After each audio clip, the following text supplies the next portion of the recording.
Yeah. Hello, everybody, and welcome to a slightly different, not a Starman and the Boomer. I'm not sure what we're going to call this. It's more like Starman and the Researcher, to be fair. Yeah, you'll need to come up with some sort of catchy nickname for me. Yeah, we will do. It's interesting. I hope you sound okay, guys. This is me actually pushing out the stream for once. Now I am the stream pusher. Become streamer. Become stream put. I don't know. What I kept calling Trig the stream pusher, which makes him sound like as a dude in a back alley being like, hey, you kids want some stream? Do you want some Twitch? I got 10 a bag, man. Get 10 a bag is Twitch, man. I got some Twitch. But no, Trig isn't here because he's unfortunately had a death in the family with his cat, who had to be put to sleep today and will be sorely missed, for she was a good cat. Can we get a rip Rams in the chat, please? Rip Rami. No, it's been a bit of a rough day for Trig, so I thought I didn't want to do the whole 3 hours of Keynesianism whilst he was not on top form and also feeling it a bit, understandably. But it's well, the thing is they're not a bit low. They just talk quietly. We're actually on the same microphone here. Yeah, I'm just not loud like some people. Yeah, that's why there's both of us here, but there's only one thing flashing. I don't know if I want to move the microphone as close to you as humanly possible. I don't know, maybe that might make it slightly more listenable. Yeah, maybe I can talk a bit softer, I don't know. But it's, this is literally an in-the-room broadcast kind of thing. So that's the kind of situation we're in. We're almost budging on pirate radio. It is. We're going to have to get some MCs up in here. Also, hi Daryl. See you in the chat there. But yes, normal preamble. Thanks for joining us. There's a pinned link there for donations through Streamlabs. That's still the best way to donate to us. YouTube does take a 30% cut of our super chats, but we can get super chats because we are somehow fully monetized. I have to sit 3 feet away from the mic because of my booming voice. There's a join button down there to sound like a complete YouTuber. That's probably the best recurring way to support us right now, since we don't have the critical mass for a subscribe star or, God forbid, a Patreon. Oh no. But we do have. We should just upload other stuff on OnlyFans. That'll work. I don't know. I think you have to deliver the goods on OnlyFans. I think you have to actually get naked. Otherwise, they will take you off the service if you promise naked pictures and don't deliver. Yeah, but this is the equivalent of intellectual porn, so. I guess it is. But yeah, speaking of members, I think we've got the same members for the last little while, but we do have a few of you guys. So thank you to James Merry, Portrait Seal, HK9410, The Real Yaddle, Be Happy, Socratic. I can never say that. Socadict. Canadian Stan, Velculus, Wig, Cerbrain, Windtalker, and Wes. Thank you guys for joining. Your recurring support is important, and it does help this channel, still exist. It's beer money, but it is still money. So thank you for all the support again. And yeah, well, I guess you're now the non-silent partner there. Oof. Yes, I suppose. I think the general idea for this evening is sort of a bit more kind of interaction based, and we'll kind of go over some of the source material, why it's important, and sort of take kind of questions more possibly from myself in regards to the fact that it is for the most part my own reading, and it's me that kind of has linked some of it. So yeah, you're really who we kind of nicked a lot of this stuff off, or at least you're essentially our researcher. Yeah, that's kind of how I'd introduce you. Really, is a researcher. I don't know how else to put it really, but you are going to be present on next week's stream as well. Yes. Yeah, you will be talking about Keynesianism, since you're the economist here, really. Yeah. Soon to be graduate economist. Yes, soon to be graduate. Yes, soon. Soon. But how did this? I think this show was my idea. I can't tell at this point anymore. I don't know. All the discussions, I think, for the original ideas probably happened in person anyway, so at the very least we'll cut it 50-50, but I don't think it would have happened without me having read a large amount of the stuff that I have. No, you are like a human reference library. Kind of, for this sort of specific realm of material in regards to a lot of Austrian stuff and sort of anarchist and libertarian literature, I do have quite a lot of it stored in the back of my head for some reason. Yeah, it's a bit of an odd one, but it's a good skill to have, I guess. It's not the worst thing. I guess you could have like me still have like a residual encyclopedic knowledge of all the Pokemon from when I was about 10. So God, yeah, I would much rather have great materials such as An Austrian Yeah. Perspective of the History of Economic Thought by Rothbard in both Volume 1 and Volume 2 in the back of my mind. I receive the history of Austrian economics. You receive the Pokerap. Well, no, I think actually in part that might have been part of what drove the discussion, was us ending up discussing some of the early stuff from, again, the Rothbard's History of Economic Thought that I've just referenced there, as that was sort of one of the few materials that touches heavily on the ideas of sort of, what would be the phrase? God, you talked about it at length at one point, now I can't remember the word for it. Utilitarianism, inventionism, which is a big precursor to a lot of the universalism that you would need to then, underwrite democracy with it.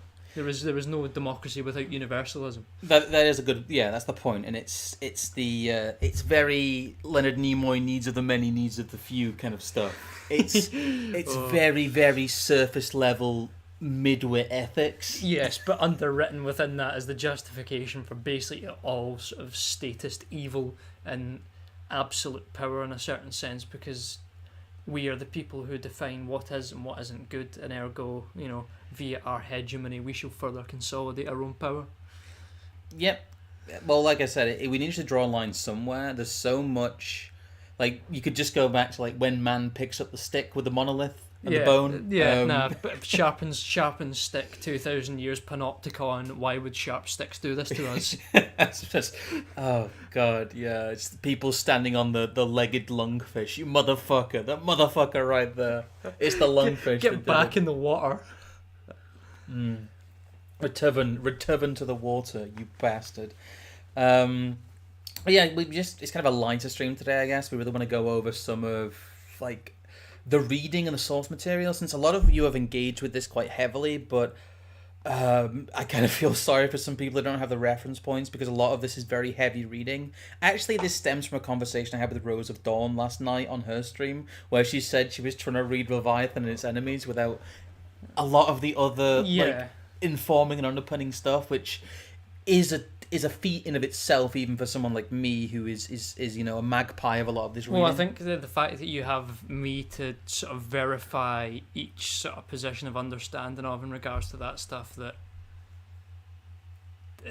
sort of, I don't know, you have someone that has read a lot of the material there to verify with, so I think you can be confident in the fact that you can actually grasp some of it, whereas some people in a sort of situation whereby if they've only ever read a bit of Milton Friedman or a bit of Locke, or they've not got into read Loki. They've not got into very heavy applied political theory, that sometimes it's not necessarily that they don't grasp it, but they don't understand the weight really of what is being said. That is also true, yes. Because I think, especially as the sort of picture of it as their Leviathan and its enemies, even though it's not the core material of the streams, it is one of the sort of singular pieces of literature on its own that gets as close to what we are sort of saying with the stuff that we've done. And yeah.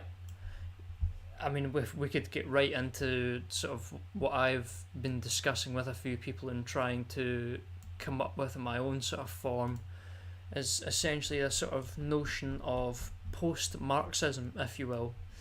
And this is ultimately kind of the position where Francis sits in, along with Hoppe as well, and that they both have come to a sort of realization that you can use the Marxist understanding of class analysis and turn it on its head, so that you're no longer railing at monopoly capitalism in the form of the capitalists, you're railing at monopoly capitalism in the form of the statists that enable it. Statistry! It's true though, it's entirely true. I mean, the total state would not exist without statists. They must believe in it and they must justify it. Well, there's also something as well, that even if you're not someone who's interested in quote unquote anarchism, to be able to criticize the state, I think you need a framework. You need to be able to step entirely outside Yeah. of it. You need a moral framework in which the state isn't acting, or Yes. in which state action isn't the only moral action. To critique the state with some sort of other philosophy that ultimately justifies a state is defeating the point of your critique. Yes, it is. But to get a little bit into some of the actual stuff we'll be covering today, before you get too much into the weeds, one of the reasons I went into this as well is the fact that there is actually quite comprehensive reference material that I've set up for all these streams. Unfortunately, YouTube actually makes it go a bit dodgy. If I click, there's like weird gaps, even though they're not there in the original document. And I would go back in and edit it, but when you go back in and edit a community post like this, it balks all the links. Ugh, So it's not it's all here. It's not the best, but it is there. I'm thinking of actually finding a way to link some of the show notes, really, because I'm trying to keep it within the same ecosystem here, so there isn't too much clicking. That might be something that's worth like making a wee dedicated sort of Substack page or something for the stream notes, and then publishing them in a slightly prettier kind of form. That's probably a good idea, but like I said, it's the problem is you get diminishing returns, and also the amount of click-throughs diminishes the amount of people who actually get to the content. This is true, yeah. Trying to keep it in the same ecosystem. Pinned to each of the democratization videos is a comment that contains the references.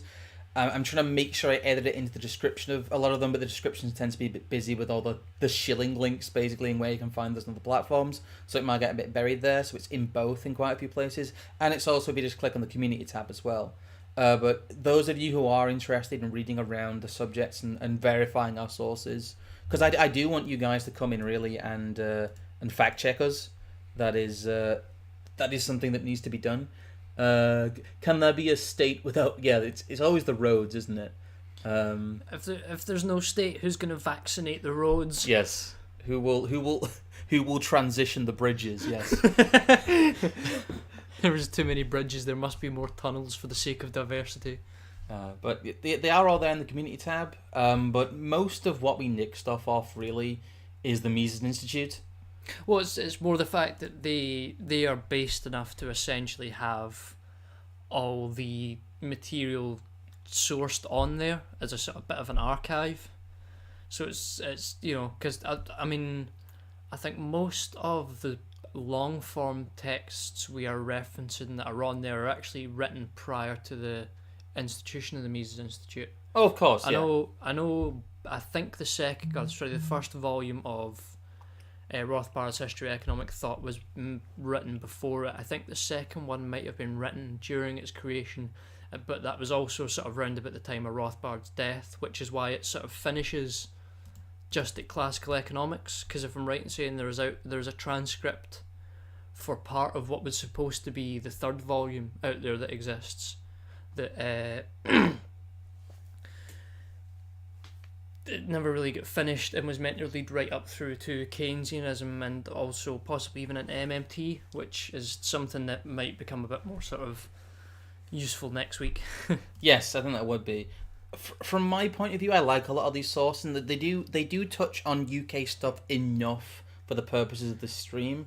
But the issue kind of with the Rothbard stuff is that he stops looking at the UK roughly like, after the billionist, anti-billionist sort of debate around very early Bank of England stuff. It's very interesting. It's got a great thing to look at because it sort of shows how the true nature of the gold standard was kind of peeled back as early as the mid-1700s, but after that it's not really something he takes much stock on. However, it's a fantastic analysis of where some of the original ideas for the modern total democratic state come from and how they evolve and pass over time. Even though it's ultimately about economic thought, the way in which economics underwrites so much of the organisation of society and sort of precedes and necessitates a total state in a sort of kind of reciprocal nature, and that both economic thought in a certain form and the nature of the state in a certain form feed back on each other. It's very interesting. I don't know. It's great because Rothbard also brings in certain elements of political history. He's I like the Austrian school stuff as well because they're not shy of having a lot of context there. Yeah, I mean, there's a big dilemma in, again, these books is the Catholic Protestant split, and I think that was a thing you partly touched on in the first episode, is, you know, Protestant determinism and how without that you would not have Hegel. No. And how, you know, the Anabaptist sort of absolutists of the early Calvinist and Lutheran era are actually, you know, communists that predate communism and are a perfect sort of example of what Hegel wanted prior really to Hegel writing in any way, shape or form. It's quite funny.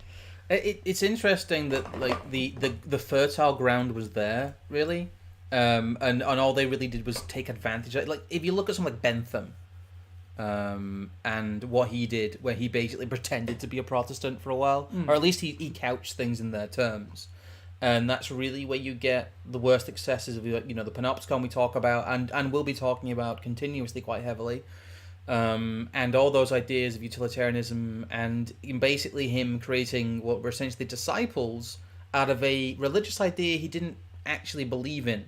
He believed in utilitarianism. You know, he couched it in religious terms, like we talked about it, but he wasn't a religious man himself. Yeah, he didn't believe in anything above the material good to any way, shape, or form. No. Even if you take him at face value, there is nothing higher than, you know, the greater good.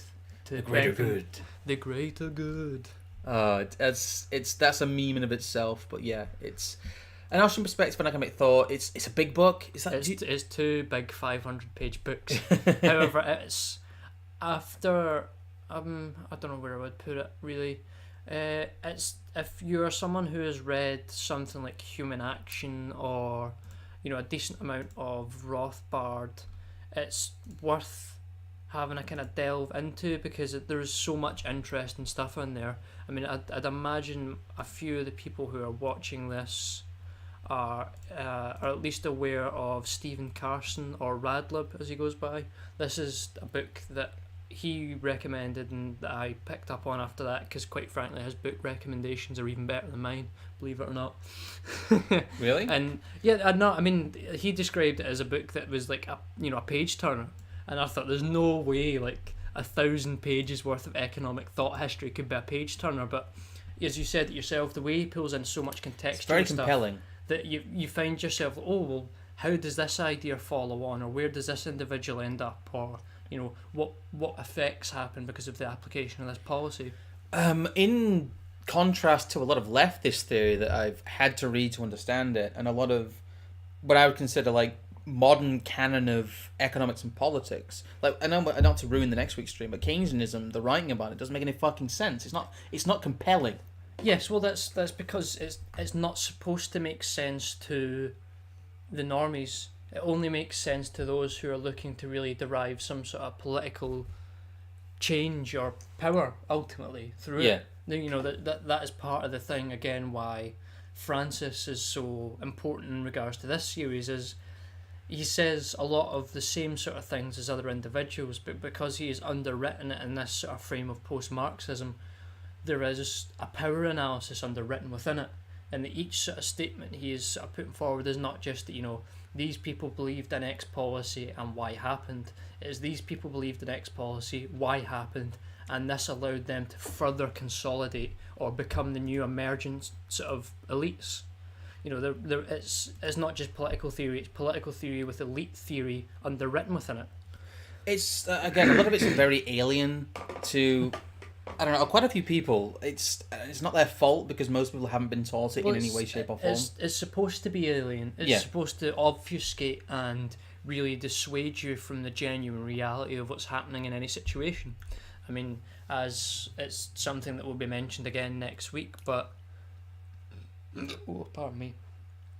The need for so much of this complex theory and sort of complex philosophy is that it keeps you distracted or away from the, you know, or detached from the true purpose of sort of your own ability to change the world around you in a certain sense. Yes, it very much does. And like it's amazing how simple and how compelling a lot of the, like I said, the Austrian school stuff is. It is just readable. It's if you have any grasp on economic or political theory, outside of the cathedral. If you are at least curious as to, you know, what people think who aren't Keynesians. Yeah, it's almost like a great de-education tool. Yes, it is.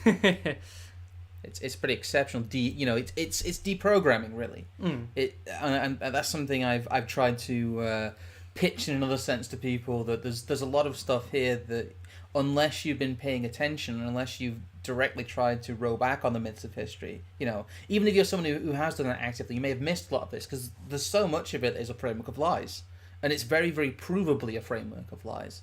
And outside of the left-wing revisionists, again, we'll get onto a little bit of that when we talk about Betrayal of the Right by Rothbard, because Rothbard really is...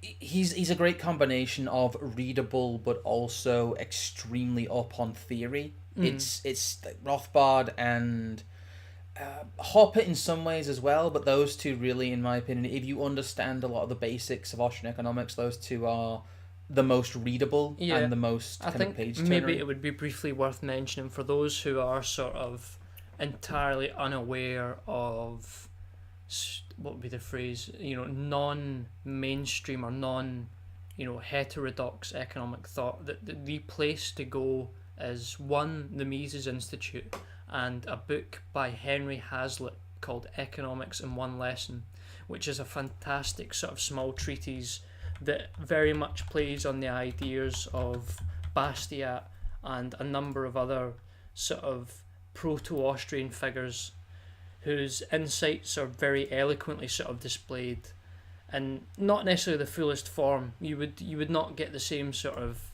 depth of knowledge of this that you would within, say, for example, you know, a full work by Mises or Rothbard, but as a primer for all that stuff, if you haven't engaged in any economics prior to it, it is the place to go as far as I'm concerned.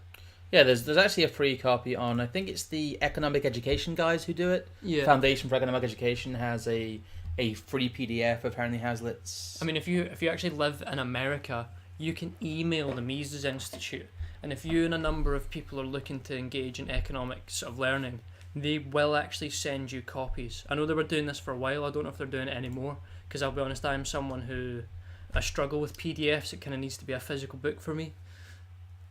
Oh, we actually had a donation about 10 minutes ago. I didn't see the base night guide has donated $14.88. Very subtle there. Do you want to read that one? I shouldn't be surprised GG has been doing a lot of research for this great series. Behind every great man is a great trap. Ludwig von Yee ass haircut. I mean, there's not a word of that I'd be willing to refute. Thank you. Thank you for the memes. The memes will set us free. It's Austrian economics plus memes over here. Memes macht frei. Memes macht frei. I don't know. Do you want to talk about human action at all, or? I think that's maybe something we can sort of work towards. What I was actually going to suggest was that, you know, as I sort of mentioned, the Rothbard's History of Econ is very... It's underwritten a lot by religious thinking, and that sort of notion, once you have read a few of the works, is really heavily portrayed in a book called Liberty or Equality by, is it Eric von Kuhnelt-Leden or whatever? Yeah. It's as good as I can get for Is that the Liberty or Equality yes, one? Yes, it is. The challenge of our time, which is a great sort of literature-based perspective on a lot of the same argumentation that Hoppe gives in regards to political theory. And if you're anyone that has read Democracy, the God That Failed, and you're chomping at the bit for more of the same sort of powerful rhetoric in regards, or so, shall we say, chomping at the bit for powerful rhetoric to add to that theory, that is the book as far as I'm concerned. Yeah, that's what we read from during the Consequences of World War One stream, when we basically did like the 5 or 6 combination punch against democracy. Oh, because it's so damning. I mean, you've got, I think we went like Mises, Rothbard, Hopper, Francis, and what is I mean, I think one of my favourite parts out of it was, is it somebody Sawell or something like that, who was like an English lord or something like that in the late 17 and early 1800s, and he's discussing the way that, you know, the British Empire is moving into China, and he describes that, you know, us going to China and depurifying them via, universalism and the ideas of oh god, I keep forgetting the phrase. Utilitarianism. The utilitarianism is essentially a shame on the white race. It's so based. It's unbelievably based. It is extremely based. It's a lot of people will go back and forth about the British Empire and colonization, but it's really the ideas we spread that was the real cancer. Well, it's not just the ideas of colonization are the same ideas of total state and total economics. Yes, they are the same ideas. Yes, the total state and imperialism go hand in hand, and the fact that leftists call capitalism imperialism is, again, it's the Marxist notion, but as soon as you flip it on its head and you realise it's not monopoly capitalism, it's the monopoly of force via the total state is the real issue. It then becomes so obvious. I mean, you could almost go to the realms of saying that there is a Hopper is like some sort of, he's even almost like a post-Trotskyist or something like that. Yeah, it's a lot of people think a lot of. Again, I was on British Knight's channel. Thank you for watching. I see you there in the chat. A couple of days ago, talking about the fact that there's a huge amount of people who are on the quote-unquote right who don't like the idea of adapting leftist rhetoric, ideas, and especially like class and power dialectics. Yes. To having useful tactics on the right, and I think that's frankly retarded. That you shouldn't say that certain ideas, certain viewpoints, certain phrases, and even certain tactics at the moment are verboten. Which is entirely sort of fallacious, because clearly, not to dwell on lots of contemporary stuff, and we're here to talk about certain types of literature, the left nowadays has no rules of engagement, so why should we be the same? I mean, as I discussed on AA's stream the other night, the ideas of Lenin in regards to tactics is where the right needs to be nowadays. It's like a Hoppy and Snake meme. It's the rights are reciprocated. Yes, principle doesn't exist when other people don't believe in it. No. If you have someone who does not regard you as human, you can't regard them as human if they're taking action against you. Yeah, and it circulates back round to again, a lot of the notions in liberty or equality, which is that democracy is ultimately it is a faith to a certain extent, or shall we say almost a lack of faith in your fellow man, that you almost demand some sort of large, overarching sort of superstructure so that everyone must be responsible, because you do not believe that people are capable of being responsible themselves, unlike our snake friend here. Snake friend. He will not be tread on, for he is reading Harper, and he understand. I know snap on you, Mr. Snake. I know snap on you, Mr. Snake, yes. Oh, dear. But you did mention Leviathan earlier, and I think that's, again, honestly, it's the closest piece of literature I can think of to what the series is trying to do, because it's such a magpie in a good way. Yes. And it has such specific language in it as well. But as it is underwritten with, Sam Francis deliberately uses all the rhetoric of Marx. Yes. And he gets that directly from Burnham. That being James Burnham, I think, who you have mentioned and sourced already somewhat. We've not sourced him directly. We've mentioned his ideas, but we've kind of sourced managerialism through Francis, which is, I think, the way to do it. We will be quoting from Burnham's Machiavellians at some point. I think I've got a good quote from there. That is something I do need to actually get round to reading at some point, but again, it's something I'd rather get as a physical copy. Yeah, and the Managerial Revolution, I've got some quotes out of that too, and then later on, maybe if we do get into the 1950s, we can talk about Suicide of the West, which is Suicide of the West is the thing that got him kicked out of the Paleocon movement, because he began to understand to a certain extent that focusing the minds of the average person on faraway combat and, the myth of the nation state as used as a powerful, sort of force for not necessarily change in any way, shape or form, but essentially what would the phrase be? He recognises that this is almost an evil force, and that the thing he kind of looked up to in a large part, even though he used to be a bit of a war hawk, was the very thing to a certain extent that was driving things in the wrong direction. Yeah, the problem is that the right likes to say that it has, an open door and it's very free speech based. It's just as cliquey and as bad as the left. It's just the fact that they keep it quieter. Yeah, once you start talking about the forever wars, Yeah. you will get kicked out of the right so fucking fast. I mean, that's the reason why Buckley and characters like who's the other Chicago school guy, Buchanan. Yeah. I mean, even though they were technically quite radical and technically quite libertarian, they believed in two things, which was ultimately the justification of the total state and the necessity of engaging in foreign wars to keep things going in a certain sense because it further consolidated power. Sorry, I've just gone a little bit behind this. I'm just going to open the door a little bit here. It's getting a bit stuffy for me. Oof, I'm an old man, and I need my fresh airs. So that's if you heard any background noise, that's what that was. But no, he's a great case study. It's also kind of like, again, that kind of neatly leads into where's it gone?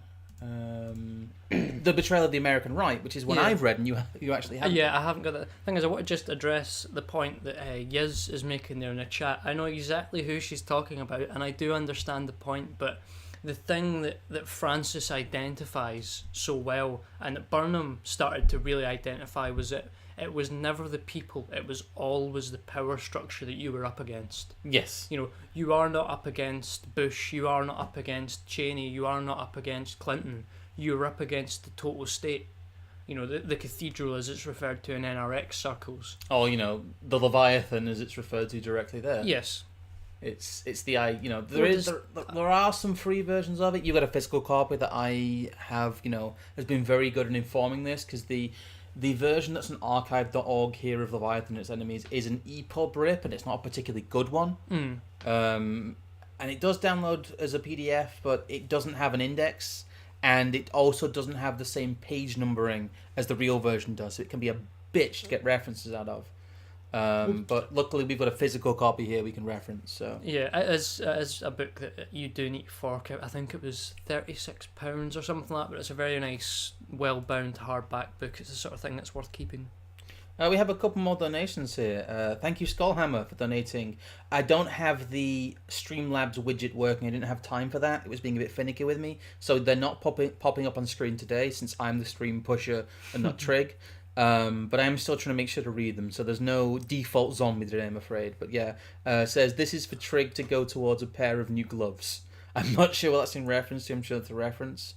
And HK9410 with the $50 there. Thank you very much. It's been wonderful watching the streams, especially with the source material. Keep up the good work. Also, I paid off my car last week, so I have some extra share. Thank you very much. That's a big donation. Wow.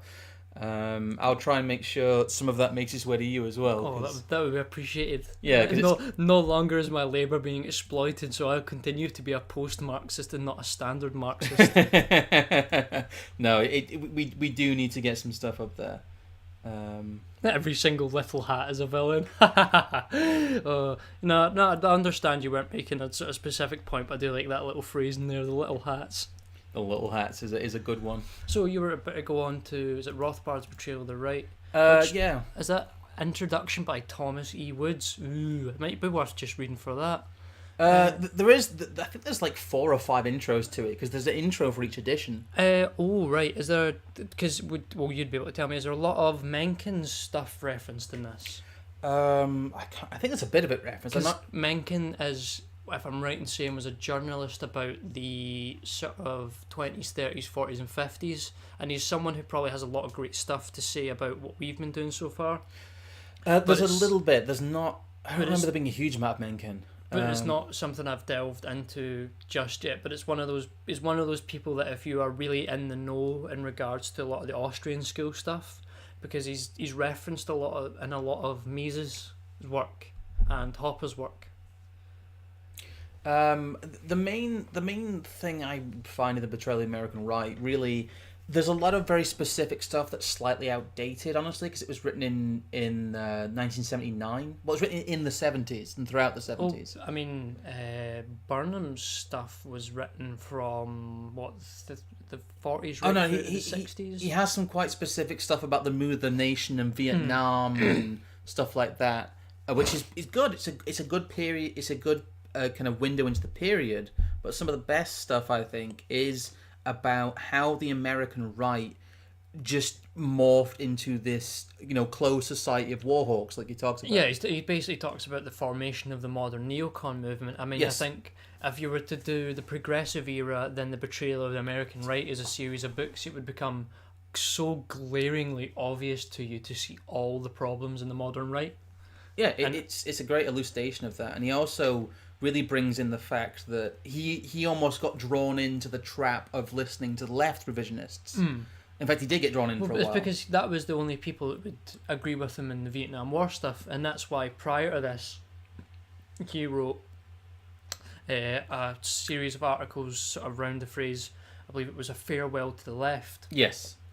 within which he actually references Lenin and all sorts of strange characters, and is a very good piece on political theory. I think one of the quotes from it is something along the lines of like, once you are mixing with those who are not in your in-group, you must be entirely steadfast in principle, but ultimately varying in strategy.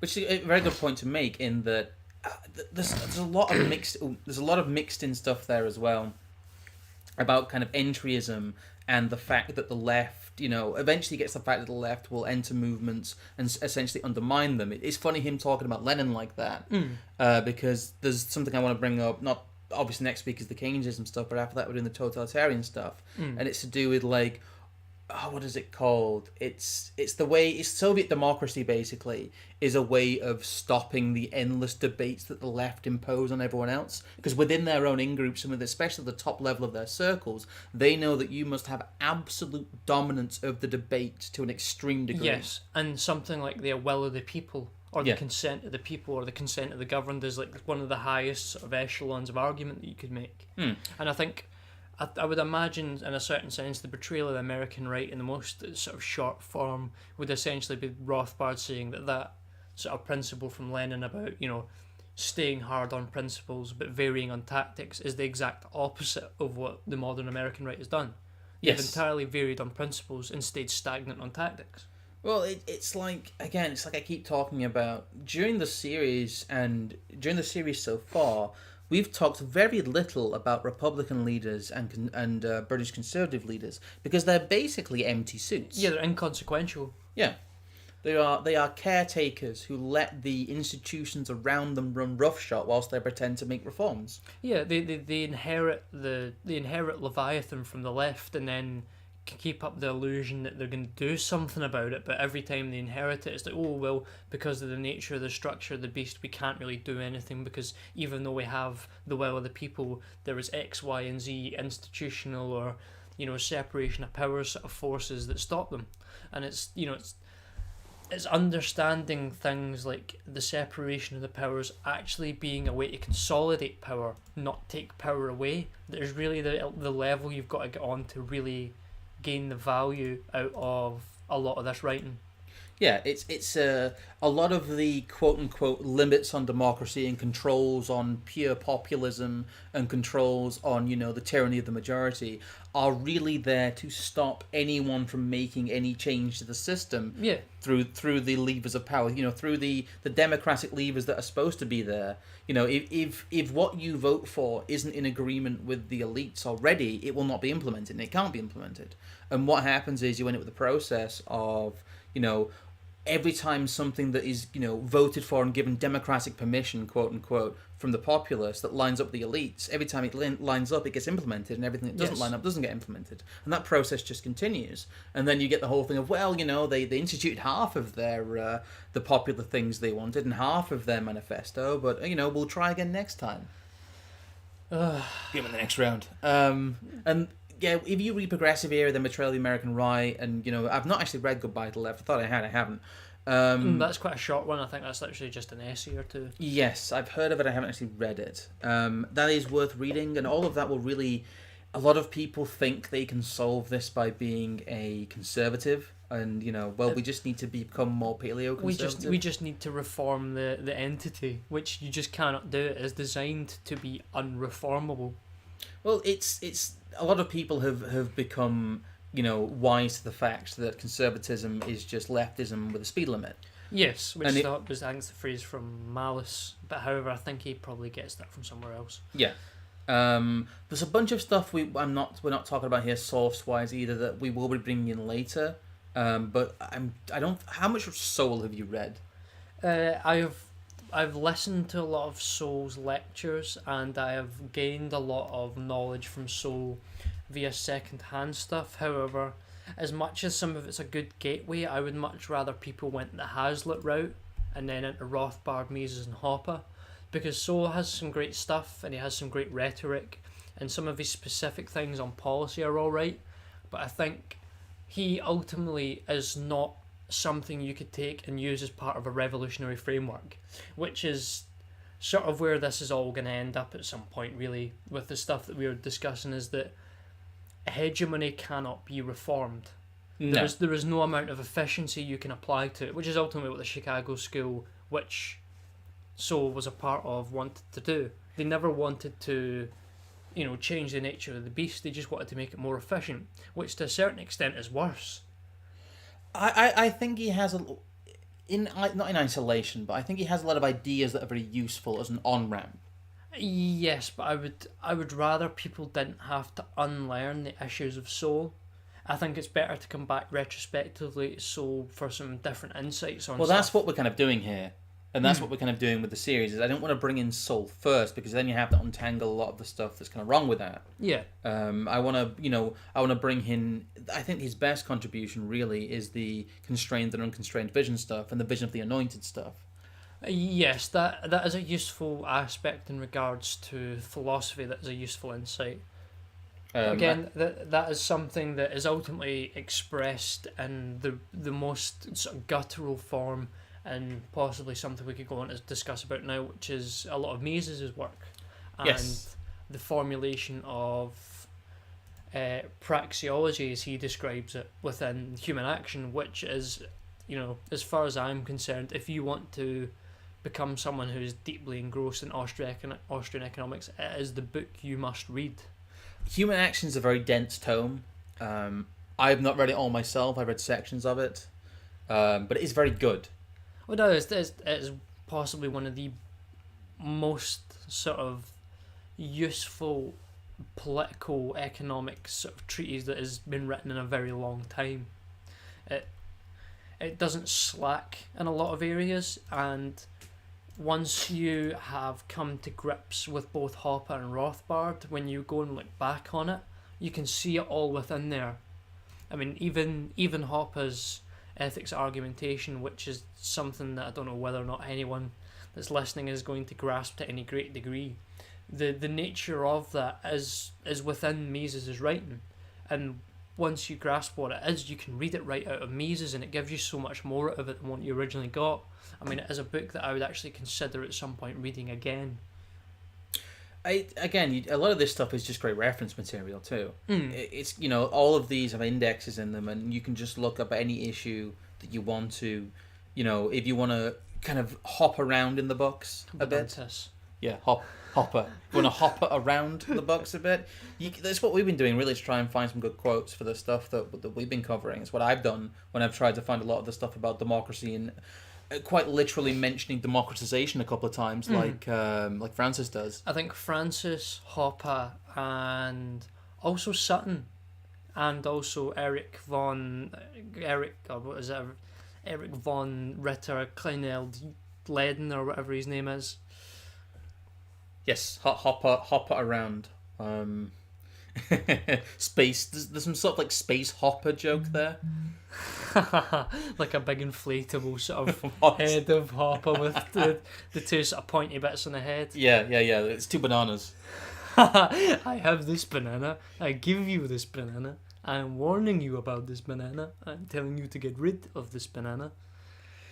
No, Human Action is a great reference one. Like I said, it's dense to get into a lot of this stuff if you're not familiar with like the Austrian system of economics or like an Austrian view of history. It's not even that it's just sort of dense theory wise. Mises is also like an entire fucking show off in regards to his language. Well, there's also the issue as well that it is a translation from German. I know he had control over the translation, but it's still not. It's still, I find it quite eloquent, I'll be honest. It is very eloquent, but some of the phrasing can be a bit bit unfamiliar to people. Yes. Especially if you're not particularly familiar with a lot of academic language. But then again, I don't think a lot of people who actually watch these would be unfamiliar with academic language. There's a bit of a filter here in terms of people's reading level. Because I think anyone who is maybe under a certain level of intelligence would watch this stream and just kind of go, huh? I'm sorry, guys, but this does kind of filter out the midwits a bit. Yes, I've essentially enforced a level of gatekeeping upon everyone by the sources that I've applied. I don't know. Hey, it could just be me and Trig just talking off the top of our heads for 3 hours, just going, hey guys, did you know that democracy is bad? Do you know that the feminists are bad? Hey, do you guys know that the feminists like democracy, so democracy must be bad? No, we are trying to get a good underpinning of theory here, along with our own kind of... Which is why you should be privileged to a certain extent by us doing this stream, because it's... I don't know. I'm hoping possibly at some point people in chat might sort of, I don't know, chime in with any things that they are curious about in regards to some of the material as we kind of work through and discuss some of it. Yeah, feel free to ask some questions. I'm sure we'll get some questions in the comments on this one, since most people seem to watch the VODs of these. Like I said, you don't just have to donate to get questions answered. We do read the chat, as you've seen. But I don't know, what is another piece of reading material? Because we've talked about Rothbard, we've talked about Mises. Do you want to talk about any Hopper? Well, that's what I was about to suggest. Actually, you know, one of the brilliant ones from I was aware of Democracy, the God That Failed before I read Human Action. Yeah. I hadn't read it in full prior to that, but at one point Mises literally states word for word the whole argument underlying Democracy, the God That Failed, which is that once the populace understands that via democracy they can vote to enrich themselves, yes, then you functionally live in something that is essentially socialism.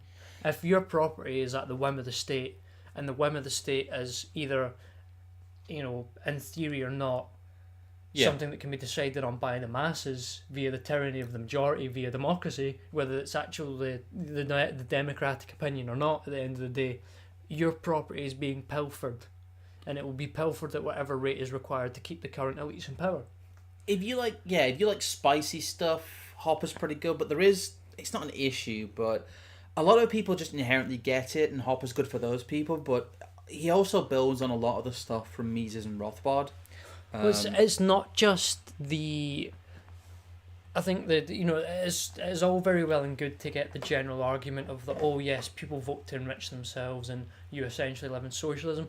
There is so much nuance in the way that you can go about describing the process. Yeah. I mean, what Hopper does a lot of the times is something that I've started doing kind of in my own writing, which is you make a point and then you kind of say the same thing 3 or 4 times, but functionally describe it slightly different. And what it does is it really gets to the core of what is for all Austrian economics the core point, which is studying causal analysis. You know, it is the causal relationships that sort of make the building blocks for that argument of, you know, once people vote to enrich themselves, you essentially live in socialism.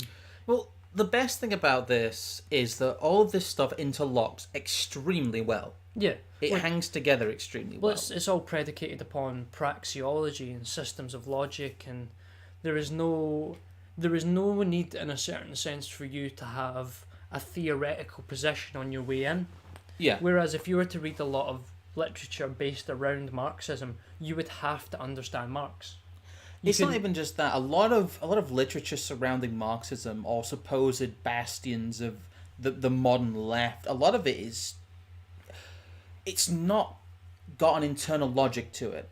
Marx does, and some of the more clever Marxists too, but a lot of the literature around Marx, a lot of the literature that leftists will recommend to people, is very much at odds with itself. Yes. And doesn't have the same logical implications, doesn't even have the same worldview in many cases. It's something, again, that is commented on by Hopper, is that on a very high level, all argumentation must follow a logical structure. Yeah. Otherwise, it is in some level self-defeating. I mean, the whole the underlying principle of all Marxism that, you know, any form of private property is theft is a statement that refutes itself, because you must invoke the ideal of property. You know, if property is immoral, then how is stealing from you immoral? Because you're not supposed to own something. You know, you cannot have stolen from you that which you do not own. There's a lot of like apologetics that go on.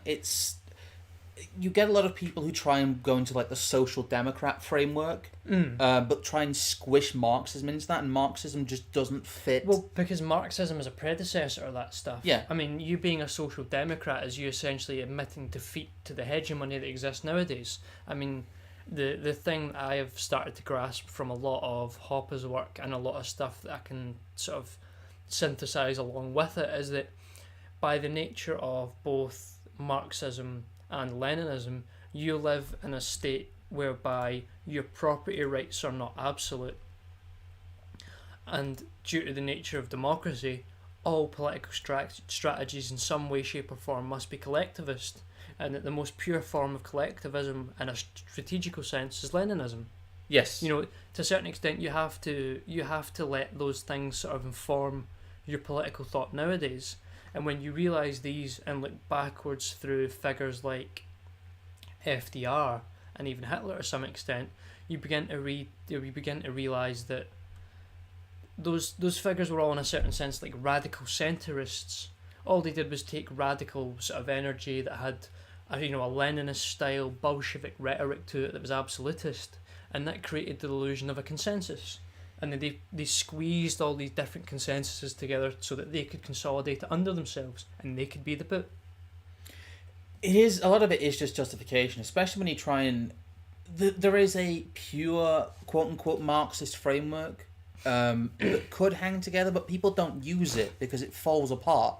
A lot of people try and work around what Marx said, rather than trying to actually work through it as a logical worldview. Well, that's the work we mentioned before, the second volume of Rothbard's History of Economics. It discusses at length all of the questions and contemporary sort of essays and stuff that were sent to Marx and each of his derivations of the volumes of Das Kapital. Yeah. And like, I think at one point he sort of almost comically goes over this whole saga of Bombewerk's first sort of elucidation of pure time preference theory in regards to labour. Yeah. And that he writes for decades around this issue and takes the whole labour theory of value and just changes the words, but never functionally changes the argument.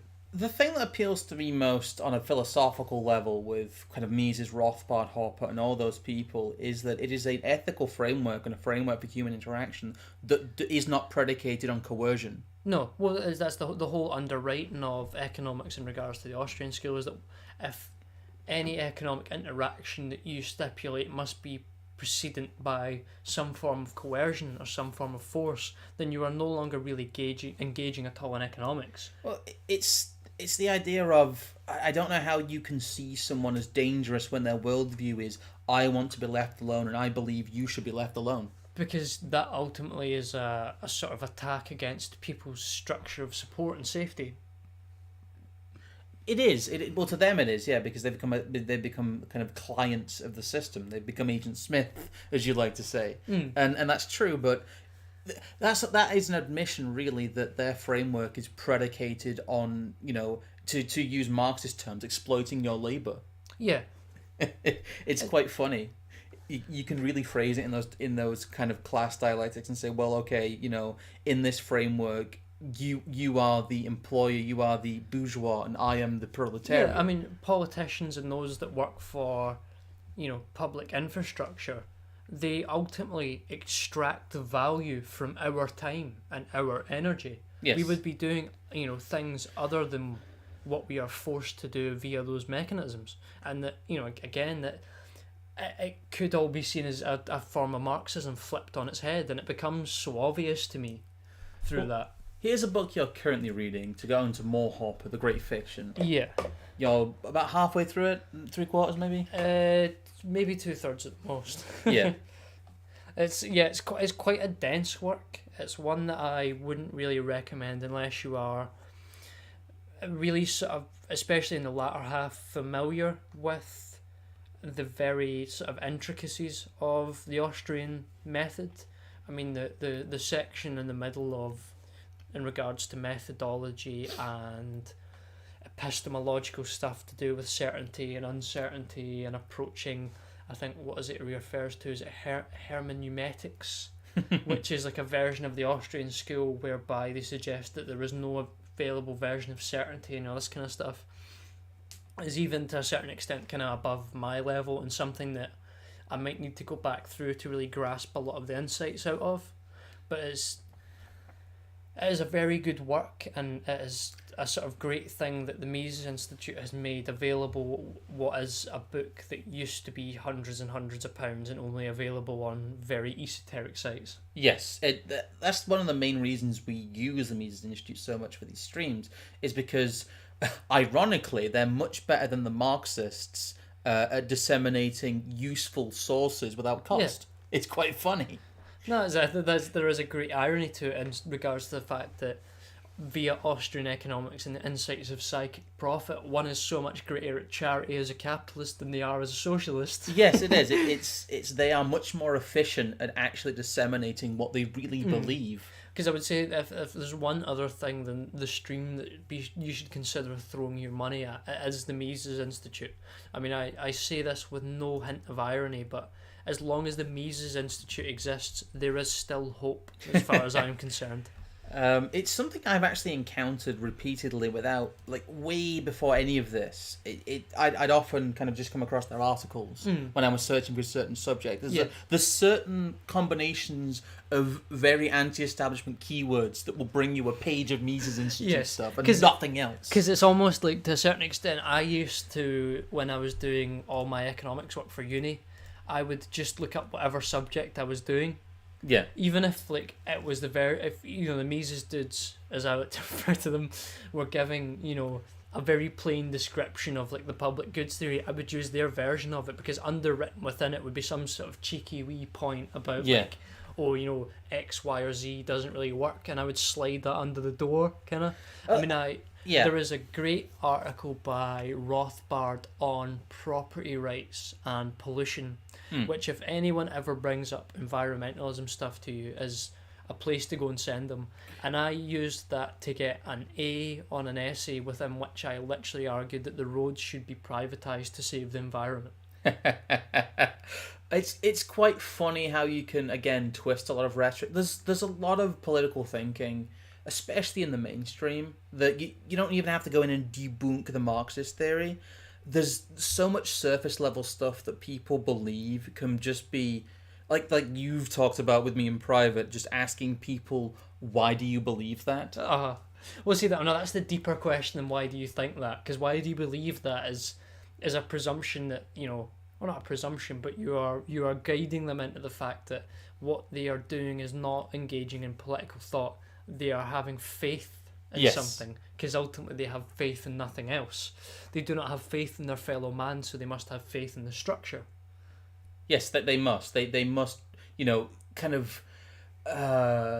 What would the word be? They must defer to the power structure. Yeah, I mean it's it's almost a further derivation of Protestantism, and that Protestantism and also Catholicism to a certain extent, but it focused on the material aspects of the church, and that your faith was no longer necessarily, in a sense, between you and God. It was between you, God, and the church.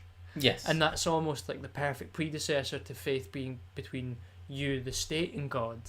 And at some point, as something along the lines of, in America, as God no longer becomes the thing that justifies the Declaration of Independence or the Bill of Rights or the Articles of Confederation or anything like that, then they all become meaningless bits of paper because they do not have any underwritten higher power to them. Oh, and as I've been cheekily going around and very much annoying people by doing, I would also encourage you just to read the Bible.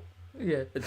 No, seriously, if you want to understand Western history and understand history kind of pre-1950, really, the atheist mindset of the West is a very modern invention. And I mean, to a certain extent, if you're someone who is not interested in being an activist or is not interested in being an intellectual, if you can read the Bible and get a ethic out of it that isn't universalist, you don't need anything else. You're kind of set at that point, really. Well, it's probably going to be a stream in of itself where we talk about basically, a lot of the post-war consensus when we get to it of being a, whether you believe it's a good thing or bad thing, deliberate period of godlessness. Well, it's not godlessness. This is the thing again I gained out of Rothbard's History of Econ. When you look at he doesn't explicitly say it, but the communists act in the exact same manner as the radical Anabaptists. Oh, well, okay, they are unchristian, but Yeah. they still have radical faith. Well, they do. It's faith without really I guess they have a functional God, but I mean as in traditional religious God. That's what I mean. They don't have a transcendent power they believe in that is non-material. Yeah. And it is not, the direct Christian canon. They are still faith-based, and it's still religiosity, but it's a very different kind of religiosity. Yes, because I think you would not be able to get you would not get people to act upon values in the way that they do without them believing in it. If it was just something that they thought. I mean, people think all sorts of things throughout the day, but a lot of the time they do not act on these thoughts. They act on things that they believe. I mean, that's part of the insights even from Austrian economics and the pure economics framework is that individuals act not because they know, but because they believe their actions will change the situation in the future. Whether that's right or wrong is totally irrespective of the fact that they have this belief. Well, stepping outside specifically of the Harper stuff, I guess we have done for a bit there, but there's a great running thread in all of this material that it really does answer the question that we're watching. Was it? It's not Anthony Sutton. That's the other historian guy. The guy who does the documentaries. Adam Curtis. Yes. Adam Curtis' documentaries where. What's the economic? It's not. My brain keeps going back to Hegel, but the economics guy who you asked about altruism. Oh, no, he's not properly an economist, but you're talking about the game theory dude. Yeah. Oh God, I should be able. No. The other guy. Not the game theory dude. I'm having a brain. Is it Buchanan? Maybe. It's not Buchanan. No, it's it begins with a. It's another one of those 20th century philosophers who's very influential. And like I said, you're witnessing a brain fart live on it here, but I've just completely forgotten. But the question of altruism and self-interest is ultimately that altruism is self-interest. I think you are talking about the John Nash, the game theory dude. I think that's who was discussing. It wasn't John Nash. No, I'm almost certain it was because. The whole thing. Well, they asked him as well, but it's. I think the point was Hayek. Hayek as well. They asked Hayek about altruism. Yes. And he maybe it's cut together weirdly, maybe it's deceptively edited, but he fumbles the answer. And there's a very straight answer of altruism is self-interested. Yes, and that's the psychic profit idea is that you believe you will feel happier, or you will gain more utility out of the situation if you were to give money to charity because.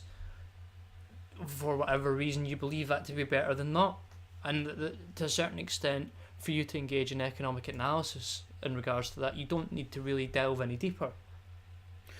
It's a great elucidation. It just works. Yes. it's just like, look, if it's within people's interest to cooperate, it's within people. Yeah. It's like the whole idea of non-zero sum economic activity. Yeah, well, so that's more the John Nash idea is that he believed that a lot of economic actors were acting under the pretension that it didn't help other people to make profits, which even though people aren't for the most part rich in the literature of Austrian economics, they have an implicit understanding that if they go out and do their bit and other people go out and do their bit, then we can all make this whole big economy thing work. And that without the sort of implicit understanding, much kind of like the Christian ethic in a certain sense, that if we don't go out and do our own bit, and we don't have faith that other people will go out and do their own bit, then it doesn't really work. No, it's ultimately that people who believe in police states, essentially, who believe in the social contract and the fact that society and coercion, and the police is what stops us all from murdering each other, Yes. have a much dimmer view of the human condition and the human spirit than, say, an Austrian economist does. Well, yeah, it's the sort of discussion, again, we have had kind of in private whilst planning and researching a lot of this stuff, is that if the average person understood how much of their day was actually anarchy, Yeah. they would sort of break the shackles of a lot of the stuff that they believe in. I mean, there is no one sort of arm of the state that keeps you in tow every waking minute of every waking day, but that is ultimately something that the social contract is essentially stipulating. Well, it comes back to the idea that we're going to come round back to very heavily in the end of it, because we started very heavily on it, which was the panopticon of the series. Yes. And what happens is you go through all of this, and people end up in a situation where they become their own prison guard. Yeah, and well, the doors and the bars on the panopticon are illusionary, and they are part of your own mind and part of your own propagandizing. We're gonna have to get into all kinds of stuff in subsequent screens. We're gonna have to talk about public education as its own dedicated subject.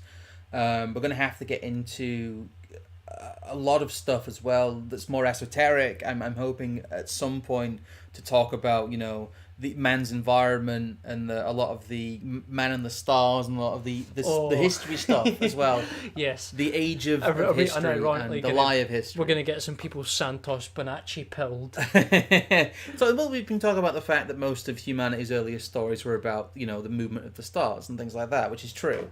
And you get to some really, really base principle stuff about how the human mind not only works but evolved. It's that's ultimately the elucidation that you want to get down to. You want to get people into a mindset and kind of de-propagandized and deprogrammed into a world where they can really see themselves as more powerful beings and more spiritual beings in a way as well, and that they can go beyond what is the ultra materialism of much of what we see in what the modern world presents as a solution. It's going to eventually bring in who is slowly becoming one of my favourite political thinkers, and it's going to maybe sound a bit odd to describe him as a political thinker, but Ted Kaczynski. He is ultimately one of the most tactful and one of the most insightful political thinkers that exists on the right. I mean, if you were to go off and read Technological Slavery in full, and you understood the fact that he is talking from a position about Evola, he's talking about a position from almost Hoppe in a certain sense, and Lenin, and all these different characters, there is so much to grasp out of it. I mean, I don't know maybe if it's something you would want to pull up at all. It's something we'll be referencing next week, but there was a piece that I recently wrote about how Francis and Ted Kaczynski are for the most part saying the exact same thing. Yes. And that the way in which Ted Kaczynski sees technology and the way in which Sam Francis see managerialism, they are describing the same process. Yes. Is it the manufacturing consent one? Yes, it is. There we go. I've got it up there. Yeah, and so I kind of stole the idea of the title of Noam Chomsky and his mate's work. Yeah. Edward Herman, who's some guy that just never receives any credit for it, despite the fact that most of the work was his. And obviously, because Noam Chomsky's a dirty communist, he stole all the credit for it. It's always the case. It's always the commies. I mean, maybe Edward Herman was some sort of reasonably attractive androgynous figure that was doing all this complex political thinking from Noam Chomsky or something like that. I don't know. At least we try and credit you at every opportunity, really. No, I'm half taking. I guess so. Yeah, we are going to transcend, boys. Like, we are going to. Like, you thought we were getting a bit more out of the realms of, did you guys know that feminism was bad with this series? You should see what's coming. Yes. Because there is going to be some, as you would say, rather fried shit going on. And I hope you will come with us with it. But yeah, it's quite funny. It's quite funny that a lot of people, they seem very open to this stuff, and it seems very alien at first, but if you get it, you get it. And I would hope that people in here have been open-minded enough to come with us with the democratization stuff. I think especially with some of the stuff I'm describing in this piece we have in front of us, it's stuff I have not really seen mentioned elsewhere. Maybe that's just because I'm ignorant of where someone else is doing the same sort of writing, but I think when you finally throw something that is entirely new in people's faces, it sort of, for a brief moment, essentially rips them out of the framework that they've always existed in. Yeah. I mean, This is, as I said, a piece we'll be using to reference sort of next week when the sort of Keynesian stuff we're talking about. But we're only referencing quite a narrow part of it. Yeah, no, that's true, and it's not necessarily the main function of it, but no. The reason why TED is so powerful is that if you look through TED and you see the notions of simplification and detachment from the real processes that you should be involved in. Yeah. I mean, even though we all like the fact that we have pizzas in the freezer, the fact that we have pizzas in the freezer all the time means that we at no point have to consider the fact that when the food runs out, we starve to death. Yes. In the same way that when you have the police state, you don't ever have to consider the fact that you must defend your property. We become lackadaisical, and we live in a sort of simplified world that only really exists in our head. Ultimately at the end of the day, much like I was discussing, we live in anarchy from day to day. But the notion of the police state or the total state in a panopticon ultimately then puts forward this sort of notion in our own heads that for some reason we are always protected and we are always safe.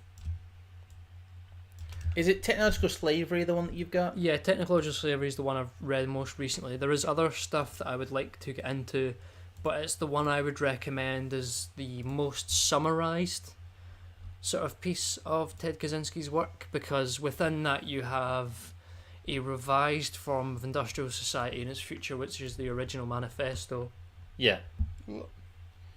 And also the Amazon page up here. And also within it is a lot of concurrent writing that he has done in regards to discussing eco-activism as what he refers to as surrogate activism and surrogate activities, and furthermore the sort of nature by which reformist behaviour is you just becoming part of something that is a movement that ultimately engages in no change in the world. It's inconsequential.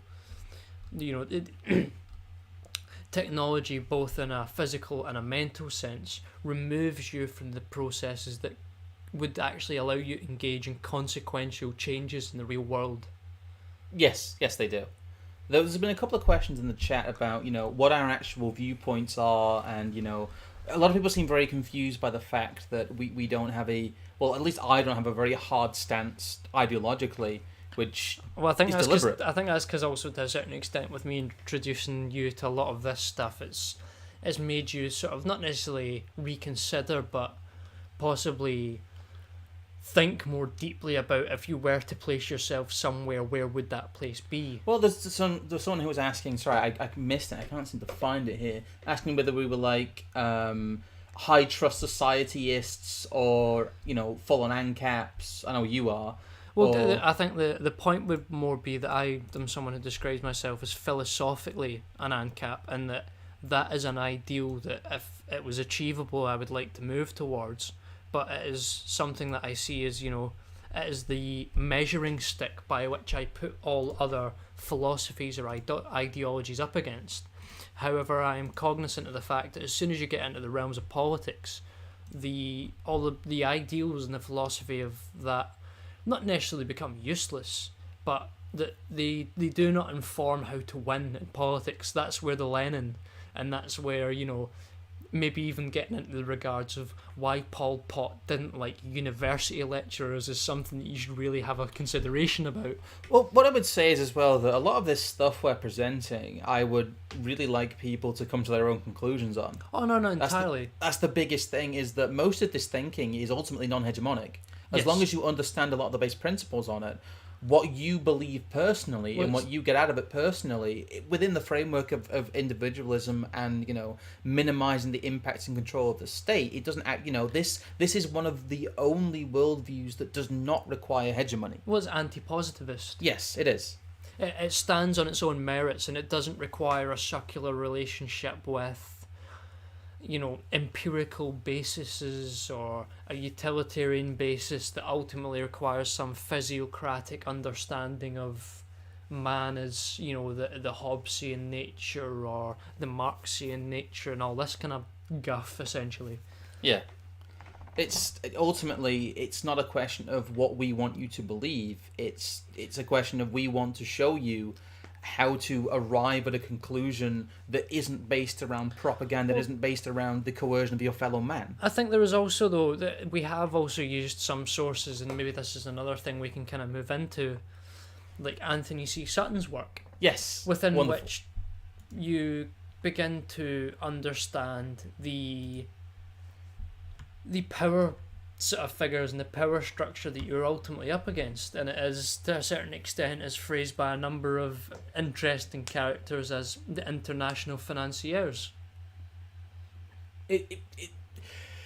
There's lots of angles of it, and lots of angles of it that make people very angry because they start to scream anti-Semitism. Yes, but that's the sort of the joke, half kind of joking point I was making to you earlier on in the chat, is that it doesn't really matter who's at the helm of the thing. No. The fact that there is something to be at the helm of is the issue. Yeah, you can really bypass a lot of that stuff of naming them, quote unquote. Yeah. It doesn't matter who them is. It matters that there is a them. Yes, precisely. In the same way that you don't have to be a racist to make points about segregation or discrimination. Yeah. It is, once you have a deep understanding of Hoppe, you begin to understand that discriminating on your own property in an absolutist sense is actually how you set standards in society without having to be one of these trads that thinks if you ban casual sex then everything's going to be alright. Because I'll be honest, I found that absolutely hilarious that the government, the UK government, re-legalised casual sex the other week and all the trads went rolling in their graves. I mean, isn't this something that they should have been in support of? Yeah, the state has been meddling in people's bedrooms in exactly the way that you wanted. Why weren't you celebrating? Why weren't you on the streets telling them to keep this in place? Yep. It's because that their commitments, and I think to a great degree their worldview, doesn't hang together. No. Because they just want what we have right now, but with a few racist posters on it. Well, it's also the fact that to a certain extent, their very institutions and the quote unquote leftist right wingers that they hate, which I also hate too, but they did what they wanted. Yes, they did do what they wanted, it comes down to the fact that ultimately those in positions of power do not have any sort of contingent ideology. They have no philosophy with which you can refer to. Nope. I mean, there are philosophical lenses through which you might be able to understand some of their intentions or their motivations, but ultimately, again, a work like Wall Street and the Bolshevik Revolution or Wall Street and the Rise of Hitler, which is the one I would more refer to because I think it's slightly more in-depth. It is maybe one of the biggest red pills ever, really, because what you begin to understand... He names the names and he shows the connections. He essentially suggests, without explicitly saying that, Hitler is like the ultimate patsy. Yeah. And he just at some point decided to get let loose by his handlers, and so much of the events that happened in Germany at the time were almost something that I would argue is a bit of a distraction from the real nature of what happened, which was America created a war state to go to war with, to then essentially destroy any form of proper traditionalism or monarchism. And well, it's also kind of the story with Stalin as well, and the Bolsheviks in general. Well, I think it's more actually that story really begins with Lenin. Yeah. I mean, I think, even though I don't really have much to reference on in regards to this, it was something, again, I suggested on AA's stream the other day. Lenin, to me, seems like a character that is so Machiavellian. I think he was consciously aware at the time that he was taking American money to be their patsy. And at one point, he basically decided, no, I'm not being your patsy before. And that's when him and Trotsky get the fucking nick. Yeah. And Stalin gets rolled in. Yeah, and it seems to me like Stalin was their ears start burning, yeah. Yeah. The ears start... Oof. Oof. No, my ears are burning. Well, it's kind of a case with Stalin too, in the West thought he was their guy, and he wasn't. Oh yes, because Lenin would not have fought World War II, is sort of what I'm insinuating here. Yes, that is very true. He would not have been their guy to that level, because I don't think he was someone that was so... It was Machiavellian, but not in the sense that he was willing to sacrifice his own people, in the way that Hitler wasn't. Hitler was a nationalist insofar as the fact that he sacrificed most of his nation to go to a pointless war. Well, like I said, Anthony C. Sutton really is described as a well, they keep calling him a rogue historian and distant intellectual, but he's really just someone who can show you that history is a lie and has the proof. He's a man with a book full of receipts. Yes, he got them receipts. It's just so good. It's very. I would, yeah. If you're not interested in a lot of the economic stuff, just read Sutton's work. Yeah, if you just want the basic facts on why the events of World War One and World War Two happened and who was behind making sure these things happened, Sutton's work is the place to go. There's a comment here that says it's hard to get anywhere if you don't understand the root motivations, which is kind of, again, I don't want to ruin next week's stream at all, but the whole thread we'll be getting to, which actually starts picking up here again, is unaccountable power. Yes, and those in power do the philosophizing bit backwards. The philosophizing is sort of is antecedent, would that be the correct phrase, in regards to the functional power gains that they're really after. Yes. It's a big one, and it's again, it's interesting because within the Austrian framework you can talk about, like we talked about, mutually beneficial exchange, and that most people and most human beings do not want that level of unaccountable power and do not want to go through the things that you go through to get that level of unaccountable power. And it brings us on to a very prescient topic of what we have today, which is essentially an elite full of what we can prove are nonsense. They're child molesters. Yeah. And unaccountable power is extremely attractive to people who either want to implement a worldview, who either want to impose their beliefs on somebody for a certain purpose, or people who want to undertake extreme deviant behaviour. And get away with it. Yeah, or most likely both. Yes, because the two seem to go hand in hand. Well, one helps perpetuate the other. In that if you in what order? It's what came first, the nonce, the tyrant. The tyrant. Yeah, it's a real point that most normal people don't want to engage in these processes. Most even quote unquote elites or higher intelligence individuals do not want to take part in these processes. They find much more satisfaction and much more psychic profit, to use that term, in cooperating properly with others rather than attempting to coerce them completely into their will. Yes, well, there's this sort of notion I've tried to put across to some people is that only tyrants wield power. Any true leader, power is actually granted to them without the need for, a bit of paper or a gun to your head to, gather the will of those around you.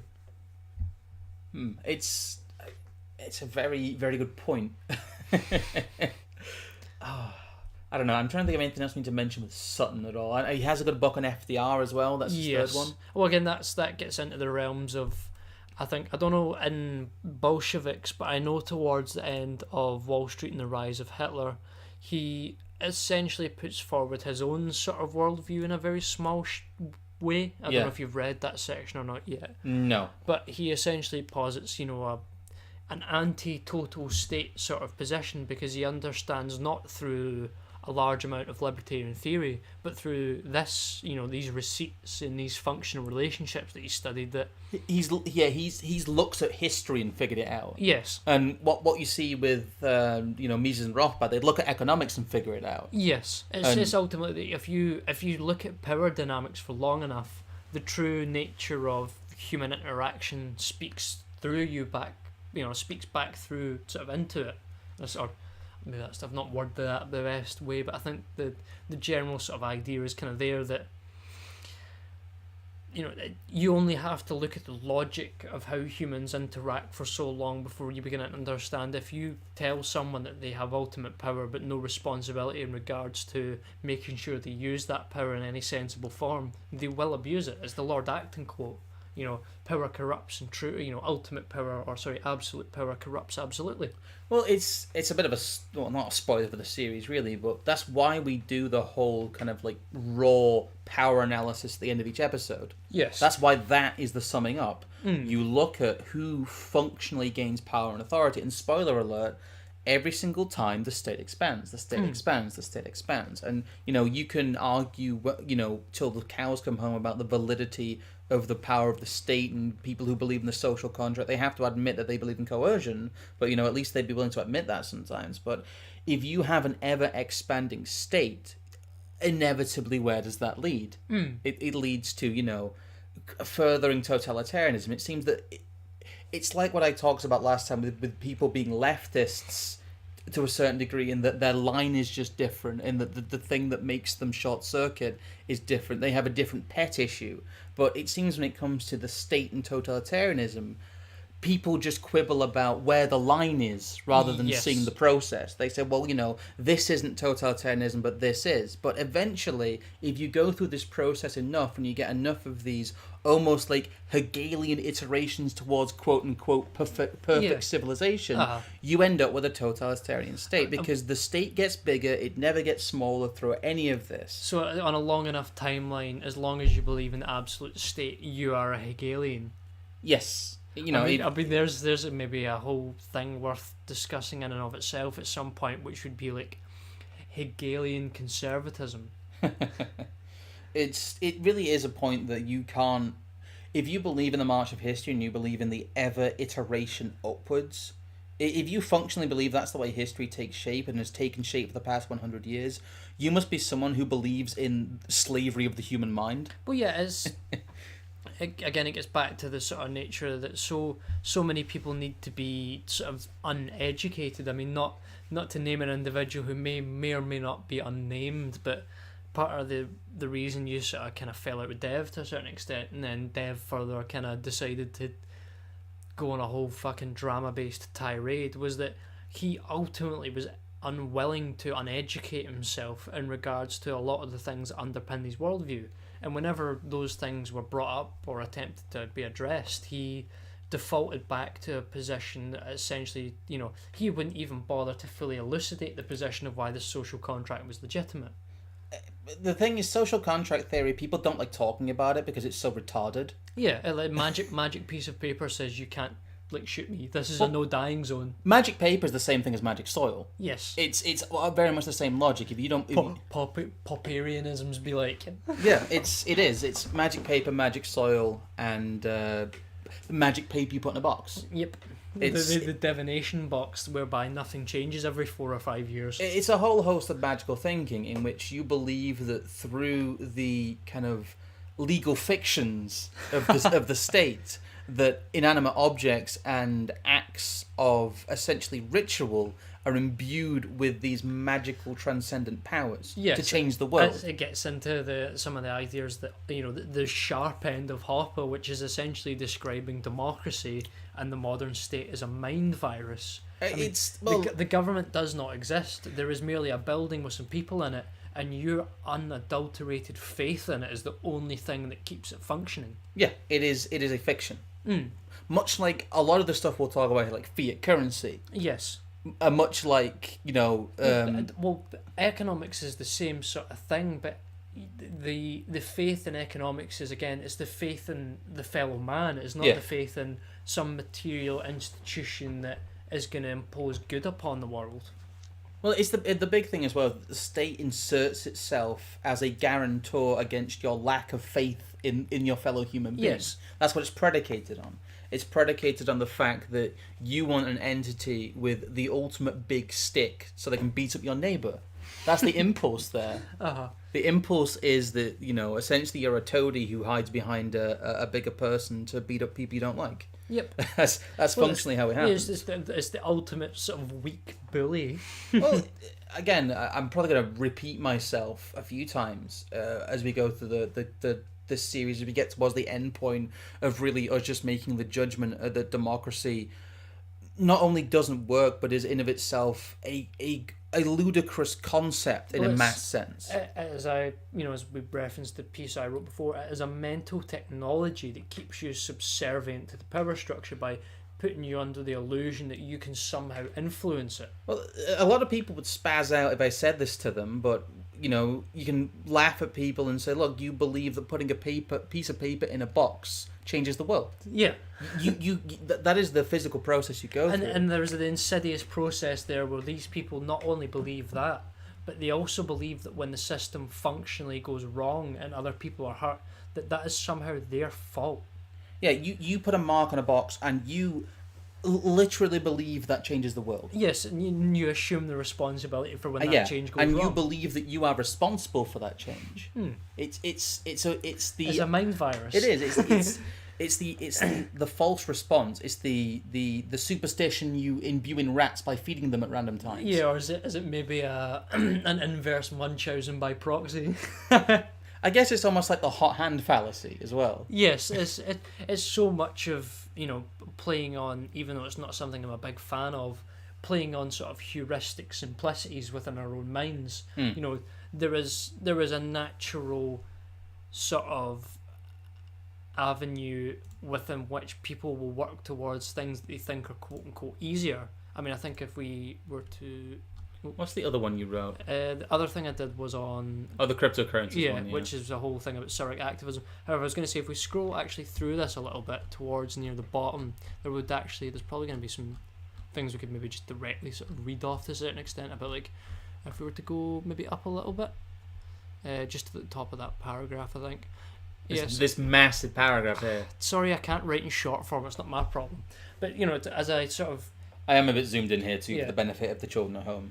As I'm sort of discussing here, one of the few things Chomsky identifies, or Chomsky and his mate identifies, is that there is not just the need for the material of propaganda, as in the literature, there is also the need for a superstructure around it to make it useful. And there needs to be the symbiosis of both the mental and the physical technology. And once these are propagated out, you get, as I've derived here from Ted Kaczynski, this idea of learned helplessness, whereby the effort you need to apply in the world around you is minimized, so that you don't think you need to really apply yourself to accomplish things. What I like as well is that you've come up with the whole thing that I was always puzzled by, which is Chomsky and his mate he stole it all from are lazy in that they talk about manufacturing consent, and that's what became famous, but they never talk about what it really means and the mechanisms by which it's manufactured. Yes, because as I think further down somewhere in this paragraph is a point I make, which is that the true function of propaganda in a certain sense is not to convince you of one position ideologically or the other. It is to convince you that the world you live within is all right, and that you don't need to change it.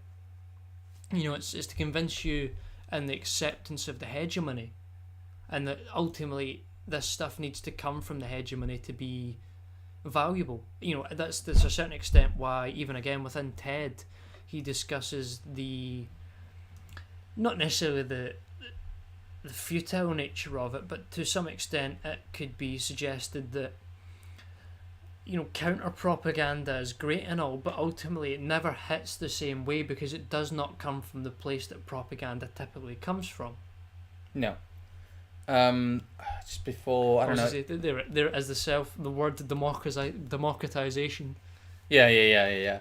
Like I said, a lot of this really has just stemmed from discussions between me and Trig, me and you and Trig. It's a lot of this has just been organic stuff we've talked about ourselves, and we've really just decided to kind of, me and Trig have really been educate yourself. But it is something I've been meaning to dive into for a long time, just haven't had the time or the impetus to. Is a lot more of the Austrian theory stuff, because I've come across the edges of it for so long. Yes. Kind of skirted around it, and been reading Mises' articles, but not reading the meatier material of the the books themselves they keep up there. But like I said, we're kind of bringing you with us on this journey of discovery, really. Well, I think it's more I'm bringing. You're our guide. I think I'm more bringing you to a certain, because when must I think I really get heavy into reading sort of last year, when I began to understand that I was never really fully going to grasp what was going on around me unless I could get into the deep sort of elitist understanding of certain ideas. Yeah. And it's kind of a backwards process, as I tried to suggest that to a certain extent understanding a lot of theory on face value isn't actually that useful. It is only when you have a large theoretical understanding mixed in with a power analysis that it becomes useful, because then you understand functionally what the arguments actually give to these people. Yes, you do. You start to, again, you start to understand the power it gives them too. And again, that's why Francis's work is so sort of prevalent and important in regards to this stuff, and will become ever more sort of prevalent within it, because to a certain extent, as we move along in the way that we have, there is a necessity for essentially the mask. There was almost a necessity for the mask to slip, because they're running out of options other than just explicitly giving you the brief description of here is what's actually happening in regards to power analysis. They're almost in a certain sense telling you that we rule and do not question this. There's a couple of ones I wanted to mention. I think we skimmed over them a little bit. You've seen them referenced, but Rothbard's Great Depression and Rothbard's Progressive Era are both available on the Mises Institute, and they're both very good materials for this period. There's a lot of good contextual stuff, I think. Yes, it's very good contextual stuff, and that's why I've been going through the history stuff and not just the theory stuff. I know the Q&A we did in this stream is a bit more theory heavy, which is by design. And the streams will get a bit more theory heavy once we get past the time period, because we're going to have like 3 conclusory streams, because like I said, we've had to just talk about the lies of historical events to essentially have a good reference point for deep. I know a lot of you guys know quite a few of these things already with the historical stuff, and may have read around it yourselves, but we have to do the legwork and essentially show people step by step functionally in history how all this took place. And Progressive Era and America's Great Depression are really just America's Great Depression especially. A lot of last week's stream was us just reading from it because it's so good. he is so watertight with that document there. With that book there, that it there really wasn't many other sources that we had to bring in for a lot of the topics we wanted to discuss, because it's very complete, and like I said, it's just a good read as well. They are genuinely very readable books. Yes, I mean I don't know. I'm someone that can't really read fiction, to be honest, so it's probably not surprising that I find this stuff as interesting as I do. Maybe that's a wider commentary in the state of one's own mind, but.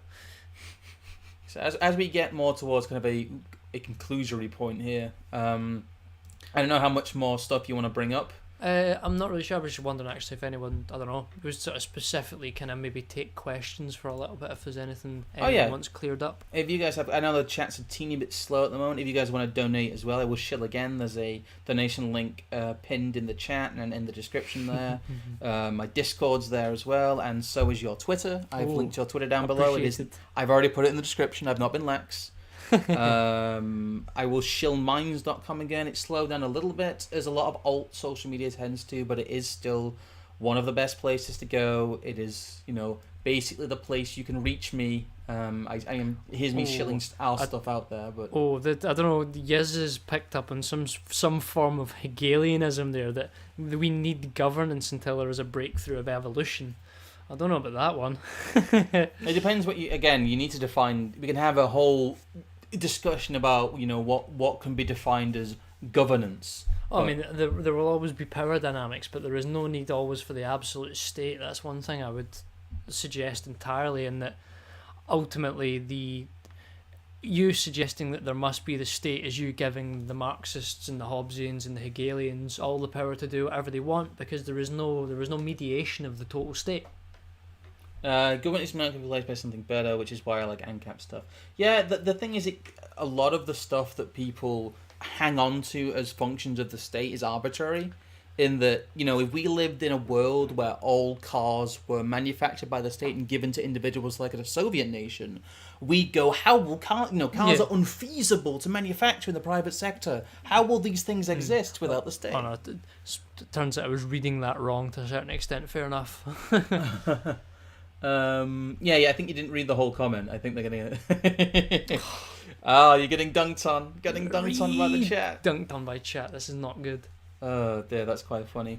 But yeah, I don't know. It's a case of, like I said, everyone will have a different take on this, and everyone will have a different line where they want things to be. But like I said, as long as you recognise that there is no reforming or voting our way out of the current situation, that's when we can really start having a discussion. And we can try and keep it intellectual, so that ultimately it is not as Fed posty as it needs to be, because this is so much of what this stuff needs to do. I mean, we basically need to play the same game they have played, which is use really high-level intellectual chat to ultimately suggest that we need to point guns at all these people and tell them to stop, or we will actually shoot them. That's the in Minecraft, of course. Yes, of course. Sorry, and Roblox. Hypothetically, it's kind of it's a framework as well of a lot of people can't conceive of political action outside of the very, very narrow confines of what we refer to as the political process, which is a whole quagmire in of itself. But ultimately, if you guys are wondering, what our end point of all of this is, and what our belief system is, and why we're saying all of this, and I've been accused by a couple of people of just deconstructivism and trying to criticize without offering alternatives, which I don't think is really the point here. What we're doing is we're trying to build up a body of evidence that we can then use to come to a judgment. But you need to do the legwork before you can make the conclusions, and that's what a lot of people I don't think have done. Yes. Especially when they're trying to debate in this area philosophically. They're trying to have a very advanced debate without knowing really the underpinnings of it. Yeah, because you cannot really engage in true philosophical analysis if all philosophical analysis is underwritten by your own ideological position. I mean, I am not a big fan of the concept of neutrality in regards to politics or institutions, but if you want to be true and fair in regards to philosophical sort of discussions, and then philosophically comment on political discussions, you must sort of stand at a point whereby you aren't actually coming in with any assumptions.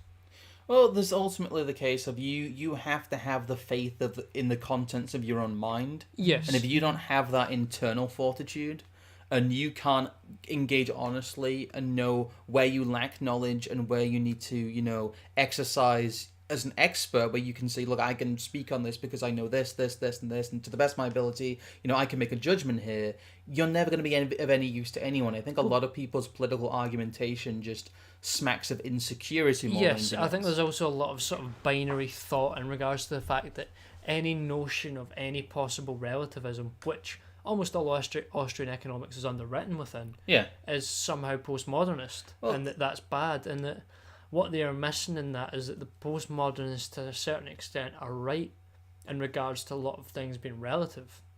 Yeah, but they misapply it. Well, yes, they misapply it because they put that before the power structure instead of realising that the relativism comes because there is a power structure that must be justified. Well, they also try and apply relativism to areas where relativism just doesn't apply. Yeah, no, that is also true. There is no relativism in ethics. No. Ethics is maybe one of the few areas where there is just things that are objectively true and objectively untrue. Well, there's also the issue that you can talk about, mathematics is a human product, but within the hard sciences, you can't say, well, this result is relative. Yeah, there is no such thing as relativistic logic. No.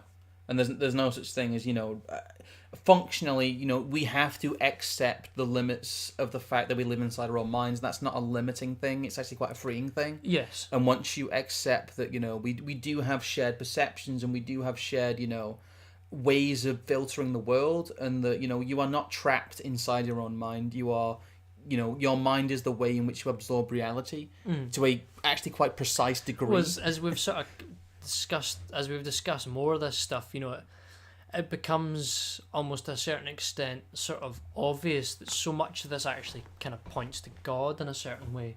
Well, people's belief in God and people's belief in higher powers and people's, spirituality, there's, again, it's something we'll talk about way at the end of all of this, but really a lot of the modern managerialism, a lot of the modern total state stuff lacks any sort of spirituality or even metaphysics.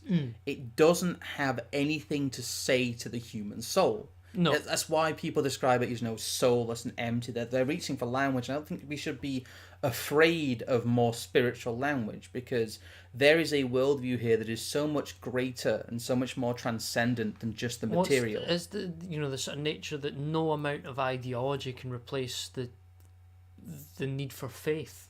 Yes. That's ultimately why, even though some people have political thoughts, they still have political beliefs on top of that. And the beliefs are the things they act upon. Yes, ultimately you need a belief structure, and some of that will be predicated on a degree of faith. And that's admitting that isn't a weakness. Admitting that's I think a strength, because a lot of people who have these purely the fedora tipping frameworks really who have a view of reality that they believe is empirical and neutral, those are much more dangerous. Yes, well, that's the sort of, those are the people that would be entirely unwilling to admit the neutrality only exists in the abstract. Neutrality in the real world is not real. Again, insofar as ideas that you can say are subjective, especially like constructs like politics. Yes, it's more the empiricism is both underwritten within its own value set, and furthermore is always interpreted by someone who has a subjective value set. Yeah, it is. But like I said, it's the big kind of no people have with postmodernism, and a lot of that is its encroachment into the hard sciences, where it really belongs in places like economics. Yes. Where you really just have to admit that people's desires are not measurable and are fully subjective moment to moment. Yes, it's the point that a number of the sort of Austrian economist writers throughout a long time have made, which is that the unfalsifiability of social sciences is actually a good thing. It is not a failure of it. Yeah. Whereas, there should be no unfalsifiable versions of the quote unquote scientific method, because it doesn't fit. Human action is a good one for that. Yes.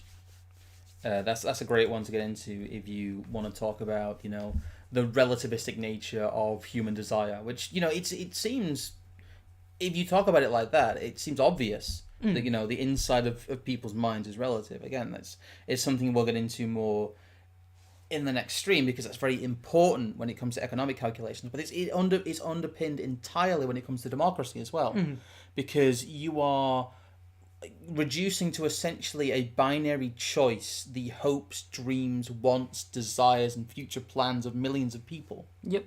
And you believe that doing that will create utopia, or at least you're selling that idea to those people. Well, it's a patchwork to hide the fact that they really can't actually plan shit.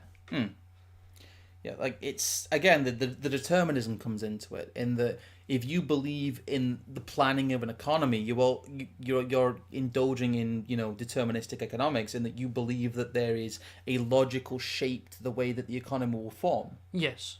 And that just functionally isn't true. No. It's the same with human desire and human ethic as well, in the way that people's thought process and belief systems evolve. You can't plan for that, and if you believe there should be a shape to history, if you are someone who not only believes that the march of history exists but that it should be guided by you, that makes you the ultimate kind of tyrant. And those are the people that we see consistently throughout this. That's why we ragged so much on Woodrow Wilson, because he is the perfect example of someone who believes that he can guide the march of history.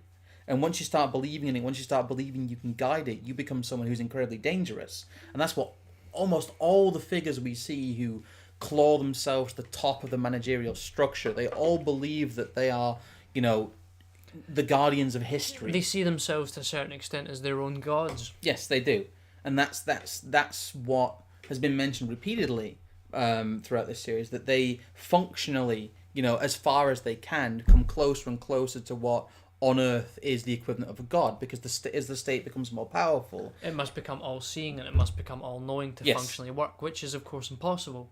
So they must create further and further innovations to hide this illusion. And that's where you get to really the subsumation of God into the state by a lot of Marxist ideas, and really they are anti-religious in that they see that as a competing impulse for people, and that they should really subsume themselves not to God but to the state as God. And that's becomes very, very obvious when you look at things in this framework. And again, there's a lot of stuff that comes out of this, and a lot of people who've been commenting here and commenting on that in the previous episodes very obviously understand that quite inherently. They have they've made the connections there, and it's not something I think a lot of people tend to do. No. I mentioned to you about the fact that a lot of people can't seem to understand that the calculation problem also extends to human happiness to an even greater degree in many ways. Yes. You can't calculate what is the greatest amount of happiness to the greatest amount of people. That is, the sin of utilitarianism. Mm-hmm. And that's why we talked about that at the beginning of this series. And all of this is underpinned by people trying to do that. They are trying to do, They're playing God. Yeah. And what you get to eventually is you get to the state where they say, well, we just need, if only we had all the information, we could calculate this. Yes, so they must look inside your home, steal all your data, Well, so that you have no privacy. And ultimately, they must attempt to look inside your mind. And, let's not get into the Elon Musk brain chips. Well, it is that they believe that if they can analyse the inside of everyone's head, that they can create this perfect system for everybody. I think it's sort of past that point to a certain extent, whereby they have come to sort of full circle insofar as the fact that they cannot know everything inside your head, so they would rather instead implant ideas inside your head so that they at least have the best idea of what you would commit your faiths to.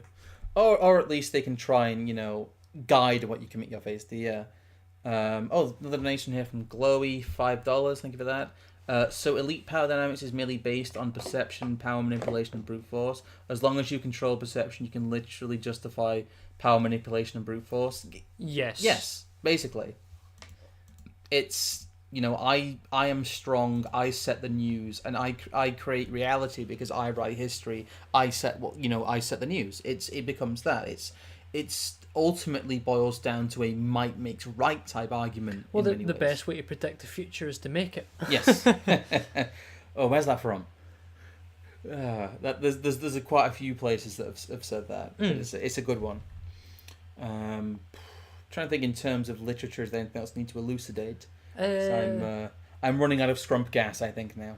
No, I don't. I mean, there are a couple of other things that we brought in, like Hoppe's A Theory of Socialism and Capitalism, which is quite a nice, concise work. Yes. But I think it's, to a certain extent, if you really want to grasp what we have tried to put forward via all these different sort of parts of this series, if you were to go off and essentially read Francis, Mises, Hoppe and Rothbard, and really any sort of order, providing that you have a basic understanding of the Marxist framework, the basic liberal framework, and you've at least dipped your toes into Austrian economics enough to want to read into it more, then it's really all sort of there. Oh, there it is. Sorry, I'll try and get this on screen just so you guys can have a little bit of a visual idea of what it looks like. But you did mention Theory of Socialism and Capitalism. Yes, it's a reasonably concise work for Hoppe, really. Yes, it's a good one. Again, it's available for free on the Mises Institute, like most of this stuff is. Well, it's also a free audiobook, I believe. Yes, it's like I said, it's very easy to do a lot of this reading. That's why a lot of these sources are being used over and above certain other sources, because they're just so accessible, and that accessibility is really something that helps you guys. We only have a finite amount of time here, and I don't want to be one of those people who's just like, read. You need to do the reading, but it's just kind of true. Well, we can facilitate that, and we can bring you as far as we can in the time that we have. And I think it's unfair when a lot of Marxists just hand wave away the flaws in their argument by saying that you haven't read the right theory, because ultimately it is their job to explain their worldview to you in a way that makes sense. That's what they should be doing, and if their worldview doesn't make sense, in a proper way, they should be guiding you towards wanting to do more research rather than just throwing that in your face, which I think is what we're trying to do here. It's a case of, I don't know, what I want to try and do is make these ideas, they are quite accessible already, but make them as accessible as possible to people who really want to learn. Yes. And ultimately, sorry, go on. And that contextualizing it via sort of a historical study is sort of a way to give you a real world example that you could go and look at through a number of sources to further sort of contextualize the theory and the dynamics that we are pointing to. Yeah, it is. It's, again, we're trying to bring you with us as far as we can, but like I said, we have a finite amount of time and a finite amount of resources here. But if you listen to the series, you listen to some of the wider stuff that we've done, and you do a lot of the reading, it'd be very difficult if you are truly engaging with the subject matter not to come to some kind of conclusion. That essentially there needs to be at least a mass demolishing of what we regard as the state if we want to be free as human beings, and if we want to enhance our own conditions and excise our own will and enhance our own happiness within our own frameworks. We need to be able to exercise some degree of individual control over our own lives. That is kind of fundamental.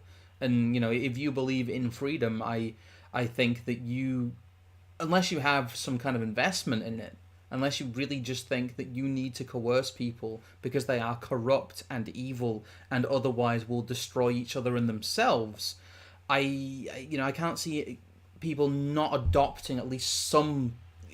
I don't see people not getting something out of this, to at least enhance or maybe refine their worldview. You'd have to be someone who has an extreme rejection of either the human spirit or a warped understanding of human interaction, not to absorb at least a bit of this stuff. Because as well, what we're sort of working on here is we're technically kind of building a bit of a historical narrative. Yes. Which is something that I think a certain subset of the right has been working on, but it hasn't really been widespread enough. And I'm aware this isn't the largest circle either, really, to spread these ideas through. But ultimately, if no one is willing to talk about this stuff and no one's willing to sort of elucidate the thoughts around it, no one's ever going to really properly understand it, and they're never going to apply because to a certain extent what we are doing is we are consolidating our thoughts, we are consolidating terminology, we are making sure that we have a more refined understanding of this is what this term means, this is what we describe when we use this theory.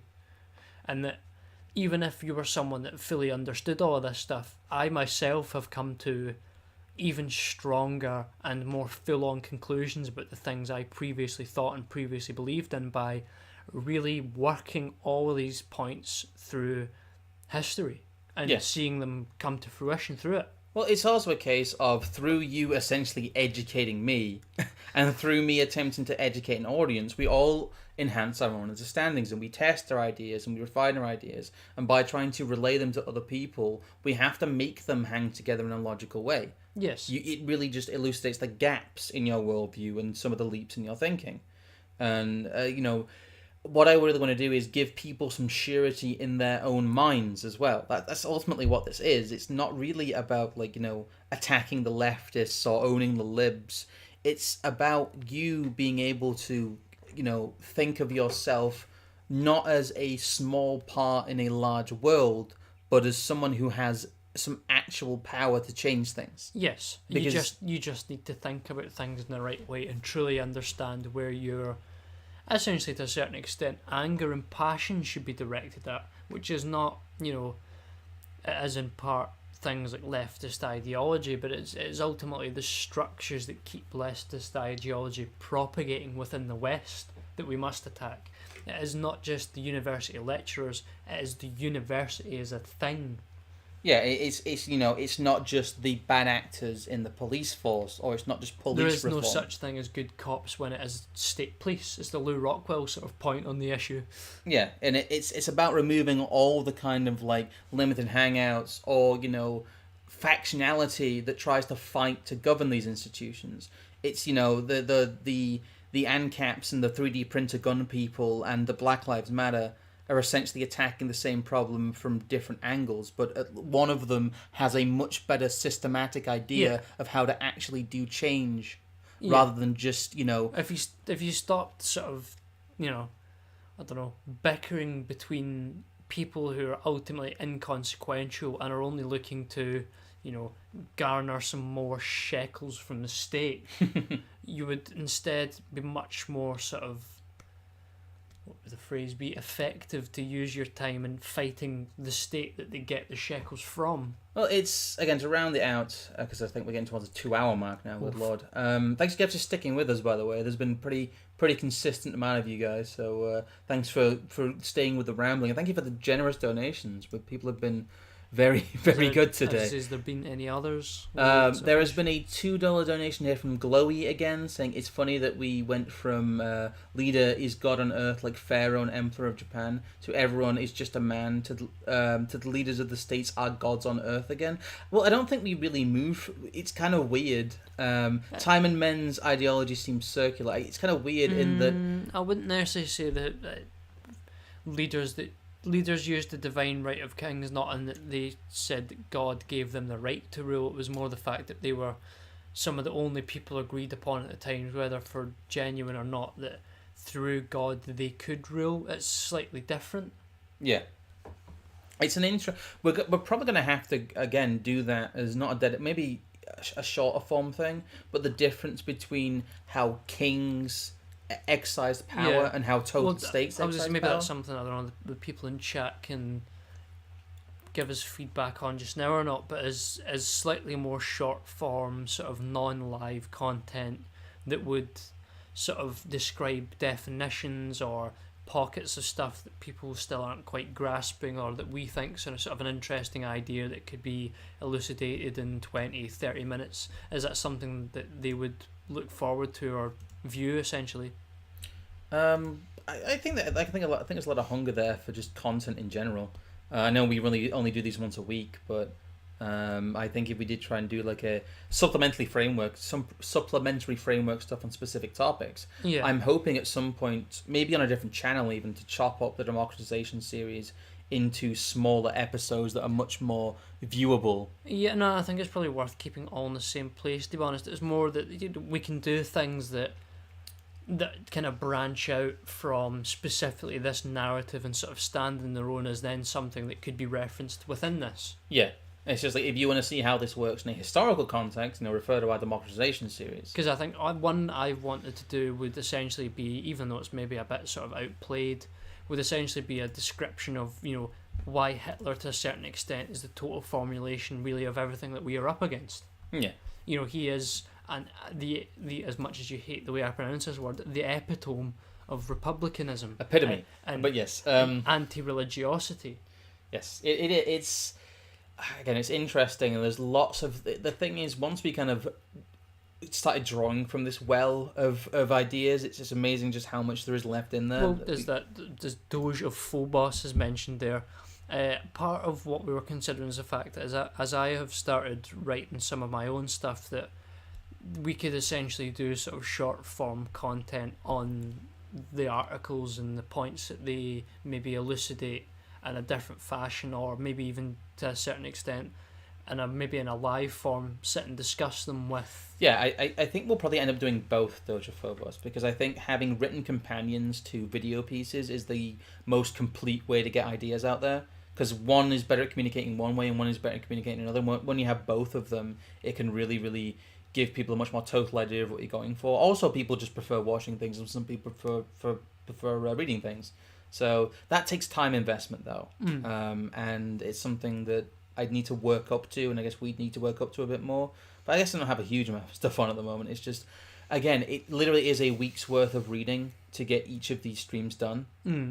So maybe there'll be a little bit more during this week, since we've basically got a complete document for the Keynesianism stream next week. Yeah, maybe we could try a sort of trial run of something at some point this week then, because I don't know, I have some ideas that I might try and put down to paper, or shall we say digital paper, and I don't know if then that's something we could try and do some sort of writing on between, I don't know, or writing and then possibly content on between now and Thursday.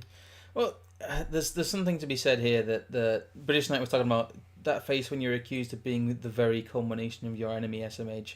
It's kind of funny, but I also like your idea of just tactically just owning the thing and saying, well, functionally to you, we are the boogeyman. Like, there's... Well, that's Lenin again. Like, it is. It's, well... Lenin understood the power of terror, and ergo he set up the terror state. It's like the opposite of being obsessed with optics. If you can, like, scare the shit out of people. It's sort of inverse optics or anti-optics, which is why I've taken my own sort of realm of writing articles in what I regard as anti-politics. It's quite funny in that these are very complex kind of sometimes esoteric, historical, philosophical, and kind of ethical frameworks we talk about. But if you really listen to the series and you really understand the logical implications of the ideas we're putting forward, they are much more radical and much more spicy than, a lot of the content that gets removed and zeroed in on for being, quote unquote dangerous. Yes. This is actually much more dangerous to the people who are in power than, a lot of the things they seem to obsess over. But because it is put forward in such a plain way and is in a sense quite irrefutable, and in longer form as well, and being more complex helps, but it's easy to fly under the radar as well in this kind of stuff, because it's very difficult for a lot of the people who get very upset to actually understand what you're talking about. That's why if people are willing to join us, it will become more esoteric whilst inversely becoming more insightful.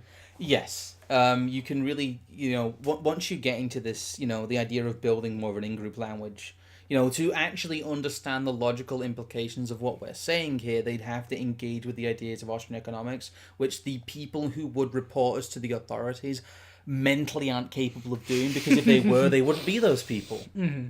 If it's quite funny that you can essentially hide your quote-unquote more extreme ideas in the language of something like Austrian economics, because the people who don't understand that framework are the very people who would be most offended by it.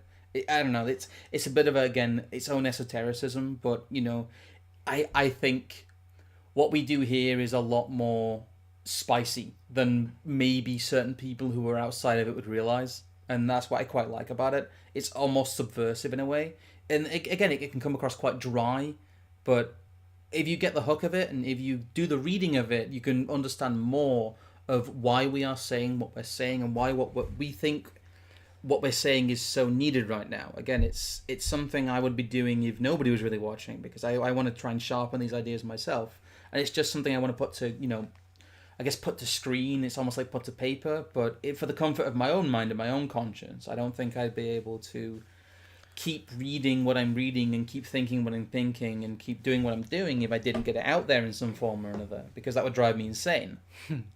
It's Tell me about it. it's the kind of the end point of the writer writes for himself, not for you, but it's kind of true in that I'm doing this because it brings me immense, in a way, personal satisfaction and some level of peace of mind, because it's a really great way of working out where I am and what I think and what I think we can do about all of this.